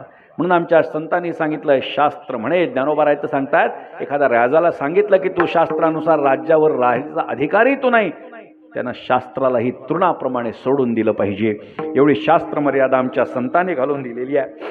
म्हणून आम्ही आमच्या मुखाचा वापर कसा करतो? नाथ महाराजांनी आपल्या हरिपाठामध्ये सांगितलंय, हरी बोला नाही तरी अबोला, व्यर्थ गलबला करू नका. माणसाने एकतर हरी बोलायचं आहे, नाहीतर शांत बसायचं आहे. विनाकारण जर का आपल्या या वाणीचा वापर आपण केला तर नुकसान पदरात पडल्याशिवाय राहत नाही. काही माणसं जिथे बोलायचं तिथे गप्प बसतात, नाही त्या ठिकाणी बडबड करतात. बघा तुम्ही, नाही त्या ठिकाणी बडबड करणारी माणसं असतात, पण जिथे बोलायला पाहिजे तिथे शांत बसतात. नुकसान होतं. जिथे बोलायला पाहिजे तिथेच बोललं पाहिजे, नाहीतर नुकसान होतं. विदेशामध्ये एका क्रांतीचं पुस्तक मी वाचत होतो, मला एक छान कथा तिथे सापडली. सत्य घटना आहे असं म्हणतात. सगळीकडे लोकशाही होती आणि यांच्याच एका देशामध्ये राजेशाही होती. एक माणूस पुढे आला, बोलायला हुशार, हातवारे वगैरे करून भाषण ठोकायचं, लोकांना आक्रमकतेनं बोलायचं. सगळ्या जगामध्ये लोकशाही, आपल्या देशामध्ये राजेशाही का आपण राजेशाही सण करायचं, आपलाही तेवढा हक्क आहे. लोक आकर्षित झाले. त्याचे हातवारे, त्याची बोलण्याची पद्धत, विषय मांडण्याची त्यांची पद्धत, हे सगळं लक्षात आलं. हजारोंच्या संख्येने त्याच्या सभेला आता गर्दी होऊ लागली. राजापर्यंत बातमी गेली की अमुक एक माणूस हा आपल्या विरुद्ध लोकांना फितवतोय. राजानं सांगितलं, हा पहिलाच असा आहे की ज्याने हा प्रयत्न केला. एक काम करा, त्याला पकडा आणि हजारो लोकांच्या समोर त्याला फासावरती चढवा. त्याची तडफड त्या हजारो लाखो लोकांनी ऐकली पाहिजे, याच्यासाठी माईक सुद्धा लावा म्हणले, त्याचा आवाज ऐकून हृदय कापलं पाहिजे म्हटले. सगळी तयारी केली, त्याला शोध त्याचा सुरू झाला, पण तो सापडायचा नाही. सभा गाजवायचा पण सापडायचा नाही. महत् प्रयासानं 3-4 महिन्यानंतर प्रयत्नानं काही सैनिकांनी त्याला पकडलं आणि राजाच्या आज्ञेप्रमाणे त्याला फासावर चढवायचं ठरलं होतं. दिवस ठरला, फासाचा दोर तयार झाला. तो जल्लाद त्या ठिकाणी येऊन उभा राहिला. त्याच्या गळ्यामध्ये तो काळा, डोक्यात तो काळा कपडा घातला. फासाचा दोर त्या जल्लादानं पकडला. हजारो लोक पाहत होते. आजूबाजूला सगळे माईक लागले होते की ज्याच्या आवाजानं बाकीच्यांचं हृदय पिळवटून निघावं, कापून निघावं आणि राजाच्या विरोधात कोणी काही आवाज उठवणार नाही, याच्यासाठी ही तयारी राजानं केली होती. जल्लादानं ती काठी अशी ओढली आणि तो तडफडू लागला, आवाज काढू लागला. सगळेजण घाबरले. त्या तडफडण्याच्या नादात तो दोर तुटला आणि हा खाली पडला. सैनिक धावत धावत राजाकडे गेला आणि राजाला सांगितलं, म्हणजे राजेसाहेब, फासाचा दोर तुटला आणि तो वाचलाय. राजा सुद्धा संकटात पडला, कारण त्या राज्याचा असा नियम होता, तो राज्याचा नियम मानणारा होता, कायदा मानणारा होता. त्याच्या राज्यामध्ये असं लिहिलं होतं कायद्यामध्ये की एखाद्याला फासावर चढवत असताना कोणत्याही कारणानं जर त्याचा प्राण वाचला तर याच्यावर भगवंताची कृपा आहे असं समजून त्याला सोडून देण्यात यावं. आता काय झालं, राजानं मोठ्या जड अंतःकरणानं सांगितलं, सोडून द्या म्हणले. कारण महत्प्रयासानं पकडलेला, आपल्या विरुद्ध गरळ ओकणारा, लाखो लोकांना स्वतःच्या बाजूने ओढणारा माणूस मोठ्या प्रयत्नानं पकडला गेला आणि तो पडला. राजानं जड अंतःकरणानं सांगितलं, द्या सोडून म्हणले त्याला.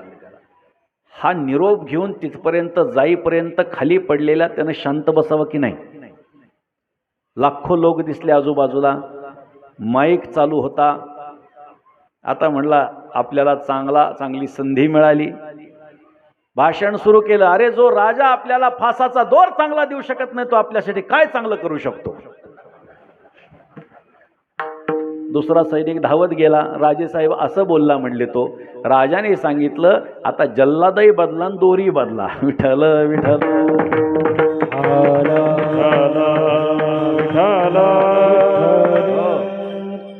पाहिजे त्या ठिकाणी बोलायचं नाही आणि नाही त्या ठिकाणी बोलायचं. परिणाम काय होतो लक्षात ठेवा.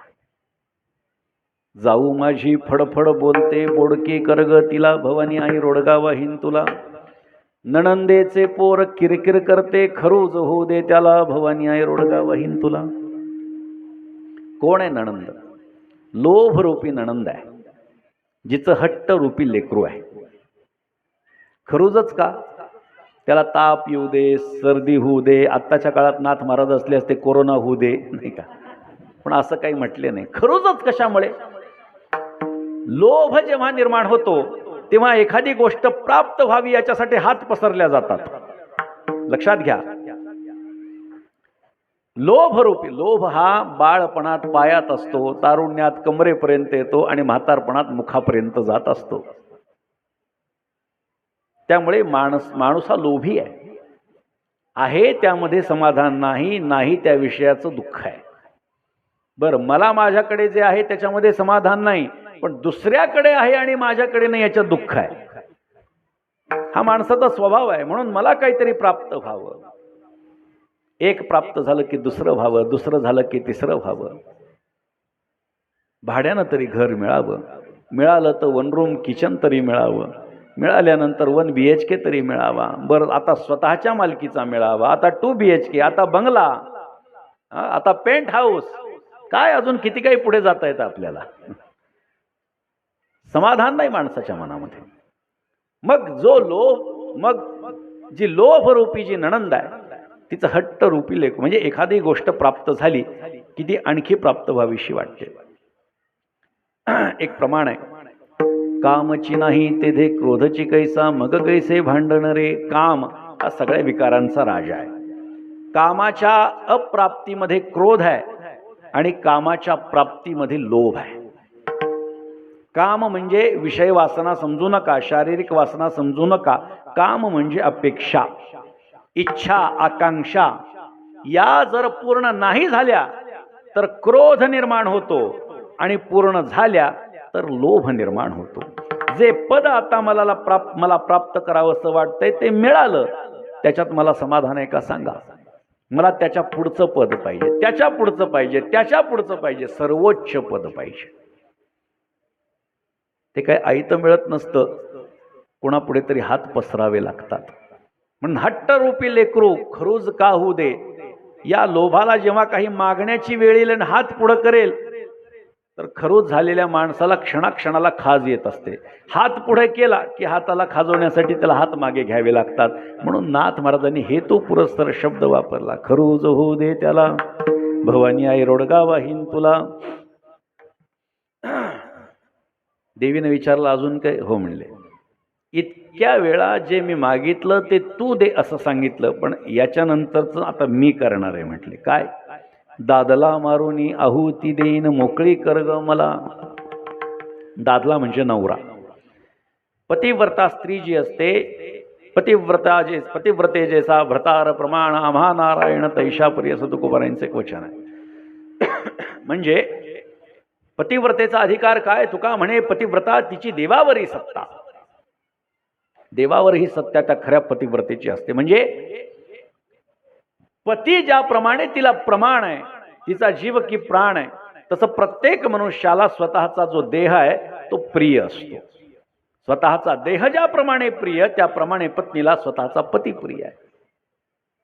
आपण एक गोष्ट ऐकली असेल लहानपणी. एका माकडीच्या कडेवरती पिल्लू दिलं, एका भांड्यात उभं केलं मोठ्या, आणि खाली पाणी सोडायला सुरुवात केली. हळूहळू हळूहळू पाणी वाढू लागलं, कमरेच्या वर आलं. त्या माकडीनं काय केलं? खांद्यावर पिल्लाला घेतलं. खांद्यापर्यंत पाणी आलं.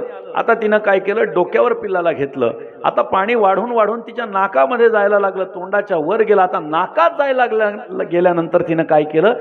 पिल्लाला खाली टाकलं आणि स्वतः वर उभी राहिली. ही कथा आपण ऐकली असेल.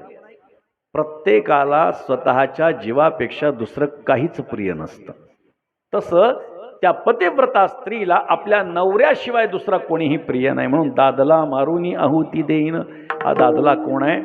या देहाला मी समजणं हा दादला आहे. मी देह आहे हे समजणं. आणि असा, कारण हा आपण त्यागावा लागतो, हा बाहेरून कोणी याचा त्याग करू शकत नाही. म्हणून तिने सांगितलं दादला मारुनी आहुती देईन मोकळी कर ग मला, भवानी आई रोडगा वाहीन तुला. देवीने विचारलं, सासऱ्याचं सांगितलं, सासूचं सांगितलं, जाऊचं सांगितलं, नणंदेचं सांगितलं, नवऱ्याचं सांगितलं, अजून काही मामा मामी काका काकू आत्या वगैरे असेल ते पण मागून घे म्हटले. वेळच वेळे म्हणले मला. तिनं सांगितलं नको नको, क्षमा करा म्हटले. एकाच वाक्यात मागते, एका जनार्दनी सगळेच जाऊ दे, एकटीच राहू दे मला, भवानी आई रोडगा वाहीन तुला. जे जे विकार मी आपल्याला सांगितलेले आहेत, प्रत्येक चरणामध्ये जे विकार मी आपल्याला सांगितले आहेत, त्या विकाराचा त्याग होणं अपेक्षित आहे. ते विकार त्यागल्यानंतर काही सूक्ष्म विकार आपल्या अंतःकरणामध्ये असण्याची शक्यता आहे, जे की आपल्याला कळत नाहीत, जे आपल्यामध्ये असतात. पण आपल्यामध्ये काय दोष आहेत हे आपल्याला कळत नसतं. माणसांना दुसऱ्याचा दोष काढणं फार सोपं वाटतं. काय म्हणतात, दुसऱ्याच्या डोळ्यातलं कुसळ दिसतं पण स्वतःच्या डोळ्यातलं मुसळ दिसत नाही म्हणतात. म्हणजे माझ्या कित्येक चुका असतील त्या मी झाकून टाकतो, पण दुसऱ्याचं छोटी जरी दिसले की बघा कसा चूक करतोय म्हणतात. अशी काही मंडळी असतात. त्यामुळे असे काही सूक्ष्म विकार आपल्या अंतःकरणामध्ये असण्याची शक्यता असते. म्हणून सार्वत्रिकरित्या त्या स्त्रीनं सांगितलं, एका जनार्दनी सगळेच जाऊ दे, सगळ्या विकारांचा त्याग करून टाक, माझ्यापासून दूर कर आणि एकटीच राहू दे मला. याचा अर्थ असा आहे, वेदांताच्या दृष्टीनं अयमात्मा ब्रह्म अहम ब्रह्मास्मी, मी ब्रह्म आहे या अवस्थेप्रत पोचणं हे मनुष्य जीवाचं एकमात्र अंतिम प्राप्तव्य आहे. आणि त्या प्राप्तव्यापर्यंत पोचणं याच्याशिवाय दुसरं काही मोठं नाही. म्हणून तिनं शेवटी सांगितलं, एकटीच राहू दे मला, म्हणजे मी ब्रह्म आहे, चराचरामध्ये मीच व्याप्त आहे, अशा अनुभूतीप्रत मला पोचव. म्हणून सत्वर पावगे मला, भवानी आई रोडगा वाहीन तुला. यथामती अभंगाचं चिंतन झालं. संप्रदायाच्या नियमाप्रमाणे भजन करा. विठोबा रघुमाई जय विठोबा रखुमाई, हरे विठोबा रखुमाई. सर्वांनी टाळी वाजवा, भजन करा. जय जय विठोबा रखुमा, हरे विठोबा रखुमाई, जय जय विठोबा रखुमा, चला चला विठोबा रखुमा, विठोबा रखुमा, विठोबा रखुमा, विठोबा रखुमा, विठोबा रखुमाई, विठोबा रखुमाई, विठोबा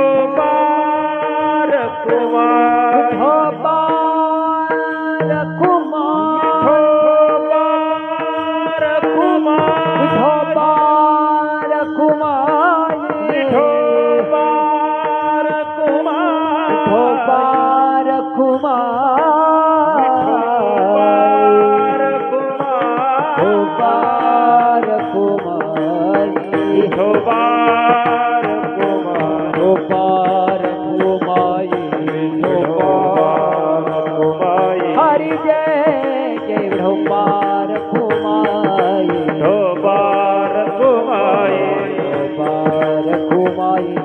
विठोबा रखुमाई, विठोबा रखुमाई, विठोबा रखुमाई, विठोबा रखुमाई, हरि जय जय विठोबा रखुमाई, विठोबा रखुमाई,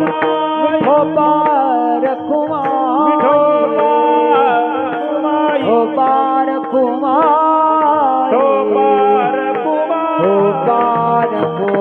विठोबा रखुमाई, हरे विठोबा रखुमाई, विठोबा रखुमाई, विठोबा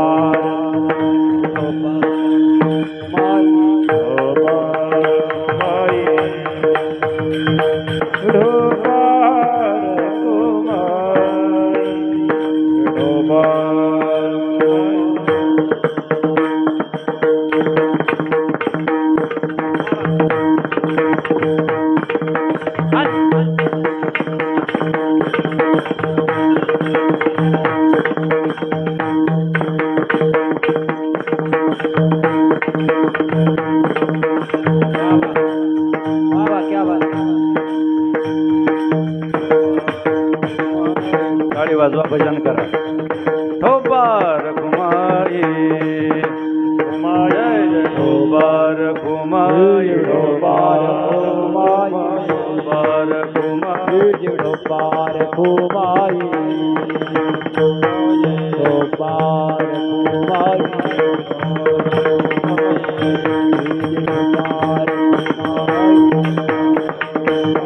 विठोबा रखुमाई, विठोबा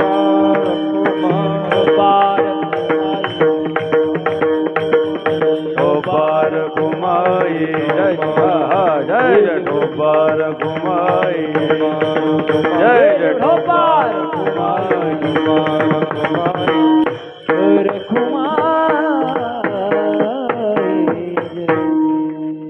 माझ्यासारख्या धष्टपुष्ट कीर्तनकारालाच बोलवत जा, नाहीतर एखाद्याचा जीव जायचा हरानं. आणि इकडे नवरात्रीच्या ऐवजी पुण्यस्मरण साजरं करावं लागायचं. असो, आपण श्रद्धेचा भाग आहे, प्रत्येकाला प्रतिनिधित्व मिळालं पाहिजे. जी जी मंडळी सेवा करतात त्यांना प्रतिनिधित्व मिळावं ही खरी भूमिका आहे. आपल्या माळवडगावला शारदीय नवरात्रीच्या निमित्तानं सुंदर आणि देखणा असा अखंड हरिनाम सप्ताह सुरू आहे. आणि हे 50वे वर्ष आपण साजरं करत आहोत. सुवर्ण महोत्सवी वर्ष साजरं करत असताना या सुवर्ण महोत्सवाला शोभेल अशाच पद्धतीचा एकंदरीत सगळं वातावरण आहे. आपण केलेलं स्वागत असो, जगदंबेचं त्या ठिकाणी पूजन आणि ते मंदिर सजवलेलं असो, हा मंडप सजवलेला असो, आणि आपण सर्वजण मोठ्या श्रद्धेनं या कार्यक्रमामध्ये सम्मिलित झालेले असो, या सगळ्याच गोष्टी आपल्याला दिव्यतेची अनुभूती करून देत आहेत. आणि अशा पद्धतीची दिव्यता ही आज निर्माण झाली असं समजू नका, कारण हे गेल्या 49 वर्षांची ती सेवा आहे आणि त्याचं हे फलित आहे, ही आपण गोष्ट लक्षात घेतली पाहिजे. कारण येथ सेवा हाची दारवंठा इथे भगवंतापर्यंत जायचं असेल तर सेवेचं उंबरठा जो आहे तो ओलांडून आपल्याला पुढे जावं लागतं.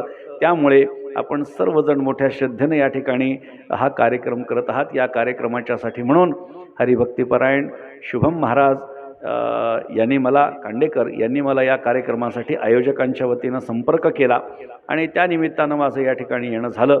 परिसरातली बरीचशी मंडळी, मी या परिसरामध्ये बऱ्यापैकी आलेलो आहे आणि अनेक ठिकाणी माझी कीर्तनाची सेवासुद्धा झालेली आहे. त्यामुळे आमचे श्रीकांतजी खेंगट असतील, नंतर आमचे प्रमोदजी पोपळघट असतील, नंतर आमच्या भावाचे चैतन्यभुवांचे मित्र आमचे बबनजी असतील, ही सगळी अजून बरीचशी मंडळी, काही जणांना मी चेहऱ्याने ओळखत असेल कदाचित, पण वारंवारता जिथे संपर्क येतो त्या ठिकाणी आपल्याला काही बोलता येतं. पण आपण सर्वजण, आपण ही सर्व टाळकरी मंडळी, मृदंगाचार्य महाराज मंडळी सगळे आहेत आणि परिसरातली बरीचशी मंडळी पण या कार्यक्रमाला उपस्थित आहेत. खूप सुंदर आपण उपक्रम करता. मी आपल्याला सुरुवातीला सांगितलं की अनेक ठिकाणी गरबा नामक नृत्य चालू आहे आणि त्याचं एक फार वाह्यात रूप आपल्याला पाहायला सापडतं आहे. मात्र अशा ठिकाणी, मातेच्या ठिकाणी, या ठिकाणी आपण ज्ञानदानाची सेवा करत आहात. या माध्यमातून आपण सुंदर असं आयोजन करत आहात. नियोजन अत्यंत सुंदर आहे आणि मी पुन्हा सांगतो की 50व्या वर्षाला शोभावं असा हा कार्यक्रम आपण संपन्न करत आहात. त्यामुळे आपल्याला पुन्हा एकदा या कार्यक्रमासाठीच काय तर पुढच्या शताब्दीपर्यंतच्या शुभेच्छा देतो आणि एक वार संतांचं सर्वांनी भजन करा. तत्पूर्वी विठ्ठल विठ्ठल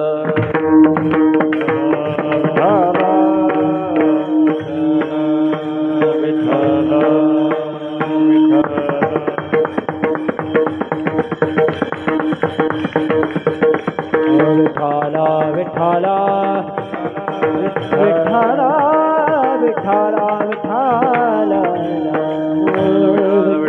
विठाला विठाला विठाला विठाला विठाला विठाला विठाला. कोरोनाच्या आधी आपल्या श्रीरामपूरमध्ये एकनाथ महाराजांच्या चरित्राची कथा होणार होती. आपले आयोजक काही मंडळी माझ्याकडे आली आणि आमचं सगळं तारीख वगैरे सगळं झालं. बऱ्याच जणांनी पॉम्पलेट वगैरे पण छापले, पण अचानक कोरोना आल्यामुळे हा कार्यक्रम तो खरं होऊ शकला नाही. असो, हे श्रीरामपूरचा मी कथा सांगतोय. श्रीरामपूरला होणार होती, पण या ठिकाणी त्या निमित्तानं मला वाटतं हा तालुकाही श्रीरामपूरच आहे, त्यामुळे हा तालुक्यातला कार्यक्रम बऱ्याच दिवसांनी या ठिकाणी संपन्न झालेला आहे. या निमित्तानं मी आणखी एका कार्यक्रमाच्या संबंधानं आपल्याला आमंत्रण देऊ इच्छितो की शांतीब्रह्म श्रीमंत श्री एकनाथ महाराजांच्या सद्गुरूंच्या समाधीला, म्हणजे सद्गुरू जनार्दन स्वामी यांच्या समाधीला 450 वर्ष यंदाचे वर्ष पूर्ण होत आहेत. चतुष्शतकोत्तर सुवर्ण महोत्सवी वर्ष यंदाचं आहे. त्याचबरोबरीनं एकनाथ महाराजांचे पणजोबा वैष्णववीर संतश्रेष्ठ श्री भानुदास महाराज यांच्या समाधीचं हे 500शतकोत्तर तपपूर्ती सोहळ्याचं वर्ष आहे आणि त्या निमित्तानं पैठणला भव्य दिव्य असा कार्यक्रम आपण आयोजित केलेला आहे. 2023ला एकनाथ महाराजांच्या समाधीला 425 वर्ष पूर्ण झाले आणि ग्रंथकौस्तुभ श्री एकनाथी भागवताला 450 वर्ष पूर्ण झाले. याच्या निमित्तानं आपण एक खूप मोठा कार्यक्रम केला होता. लाखो लोकांनी सोशल मीडियावरती बघितला. साधारणतः एकनाथी भागवताच्या पारायणाला 2000च्या वर मंडळी उपस्थित होती आणि त्याच्यामध्ये काही गोष्टी नाविन्यानं घडल्या, नव्या घडल्या.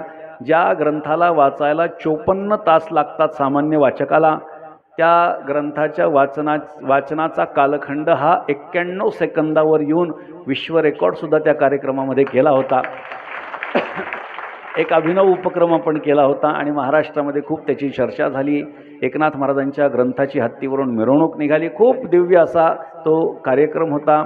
सरसंघचालक मोहनजी भागवत त्या कार्यक्रमाला आले होते. अनेक केंद्रीय मंत्री असतील, महाराष्ट्रातले मंत्री असतील, ते आले होते आणि सर्वात महत्त्वाचं म्हणजे पुरी पीठाधीश्वर स्वामी निश्चलानंद सरस्वती शंकराचार्य स्वामी महाराजही त्या कार्यक्रमाला आले होते. हजारो लोकांनी प्रत्यक्ष या कार्यक्रमाचा लाभ घेतला होता. तसाच एक कार्यक्रम आता यंदाच्या वर्षी दिनांक 9 ते 16 डिसेंबर 2025 या कालखंडामध्ये संपन्न होणार आहे. एकनाथ महाराजांचं चरित्र जे ओवीबद्ध केलं आहे केशवस्वामींनी, त्याचं पारायण पैठण क्षेत्रामध्ये होणार आहे. त्यामुळे त्या पारायणाला आपण सर्वांनी उपस्थित राहावं. त्याचबरोबरीनं एकनाथ महाराज हे महाविष्णूचे अवतार आहेत. त्यामुळे 27 कुंडी महाविष्णू याग हा देखील आपण आयोजित केलेला आहे. त्याचाही आपण सर्वांनी लाभ घ्यावा. त्याचबरोबरीनं अनेक कीर्तनकार प्रवचनकार महाराष्ट्रातले नामवंत त्या कार्यक्रमाला उपस्थिती लावणार आहेत. अनेक महाराज मंडळी अधिकार संपन्न व्यक्तिमत्व त्या कार्यक्रमाला उपस्थित राहणार आहे. विविध क्षेत्रातली महनीय मंडळी उपस्थित राहणार आहेत. आणि हा कार्यक्रम सर्वात महत्त्वाचा म्हणजे श्री क्षेत्र पैठणला होणार आहे, जिथे एकनाथ महाराजांची समाधी आहे, जिथे प्रत्यक्ष भगवान श्रीकृष्ण हा एकनाथ महाराजांच्याकडे 36 वर्ष राबला. त्या परिसरामध्ये पुण्यसलीला गोदावरी मातेच्या तीरावरती आणि महाकुंभाच्या पर्वावरती आणि मासोत्तम मासे मार्गशीर्ष मास असणाऱ्या या मार्गशीर्ष महिन्यामध्ये हा कार्यक्रम संपन्न होतो आहे. त्यामुळे पुण्याची शिदोरी जमा करण्याच्यासाठी म्हणून आपण त्या कार्यक्रमाला जरूर उपस्थित राहा. पारायणाला नोंदणी करणारी जी मंडळी आहेत त्यांच्या निवासाची आणि भोजनाची व्यवस्था करण्यात आलेली आहे. यज्ञ करणारी जी मंडळी आहे, एक दिवसाचा एक यज्ञ एका दिवशी 108 यजमान बसणार आहेत आणि असं 2-3 तासांचा तो कालावधी आहे. त्याच्यामध्ये सुद्धा ज्यांना बसायचं असेल यज्ञाला त्यांच्याही भोजन प्रसादाची व्यवस्था केलेली आहे. त्यामुळे अशा पद्धतीचे कार्यक्रम हे वारंवार होत नसतात आणि त्यामुळे हा दरवर्षी होणारा कार्यक्रम नाही. त्यामुळे त्या कार्यक्रमाला आपण उपस्थित राहावं अशी आपल्याला आग्रहाची विनंती करतो. आपल्याला या निमित्तानं सार्वजनिकरित्या आपल्या गावाला आणि आपल्या तालुक्यालाच या निमित्तानं आमंत्रण देतो अशी भावना या ठिकाणी मी व्यक्त करतो. यथामती अभंगाचं चिंतन झालेली सेवा शांती ब्रह्म श्रीमंत श्री एकनाथ महाराजांच्या चरणी, भगवतीच्या चरणी आणि तुम्हा सर्व सज्जनवृंदांच्या चरणी समर्पित करतो. एकवार संतांचं सर्वांनी भजन करा.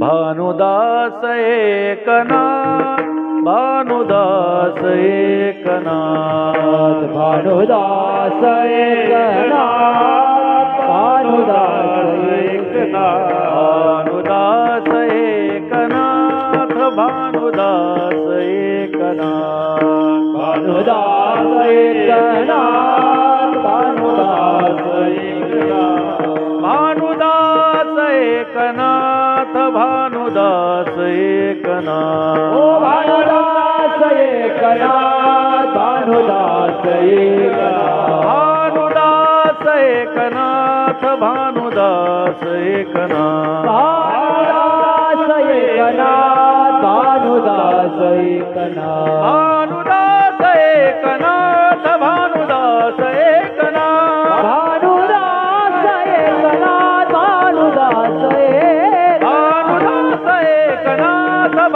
भानुदास एकनाथ,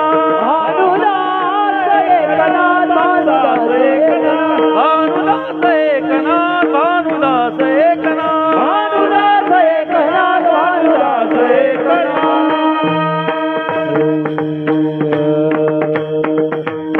विठ्ठल जय जय विठ्ठल, जय विठ्ठल, जय जय विठ्ठल, विठ्ठल, जय जय विठ्ठल, जय जय विठ्ठल, जय जय विठ्ठल, जय जय विठ्ठल, जय जय जय जय विठ्ठल, जय जय विठ्ठल, विठ्ठल, जय जय विठ्ठल, जय जय विठ्ठल, शरण शरण एकनाथा, पायी माथा ठेविला नका पाहू गुण दोष झालो दास मायाचा. आता मज उपेक्षिता नाही सत्ता फुली, नका पाहू गुण दोष झालो दास पायाचा. तुका म्हणे भागवत गेले शुद्ध सगळा, नका पाहू गुण दोष झालो दास पायाचा. भानुदास एकनाथ, भानुदास एकनाथ, भानुदास एकनाथ, भानुदास एकनाथ.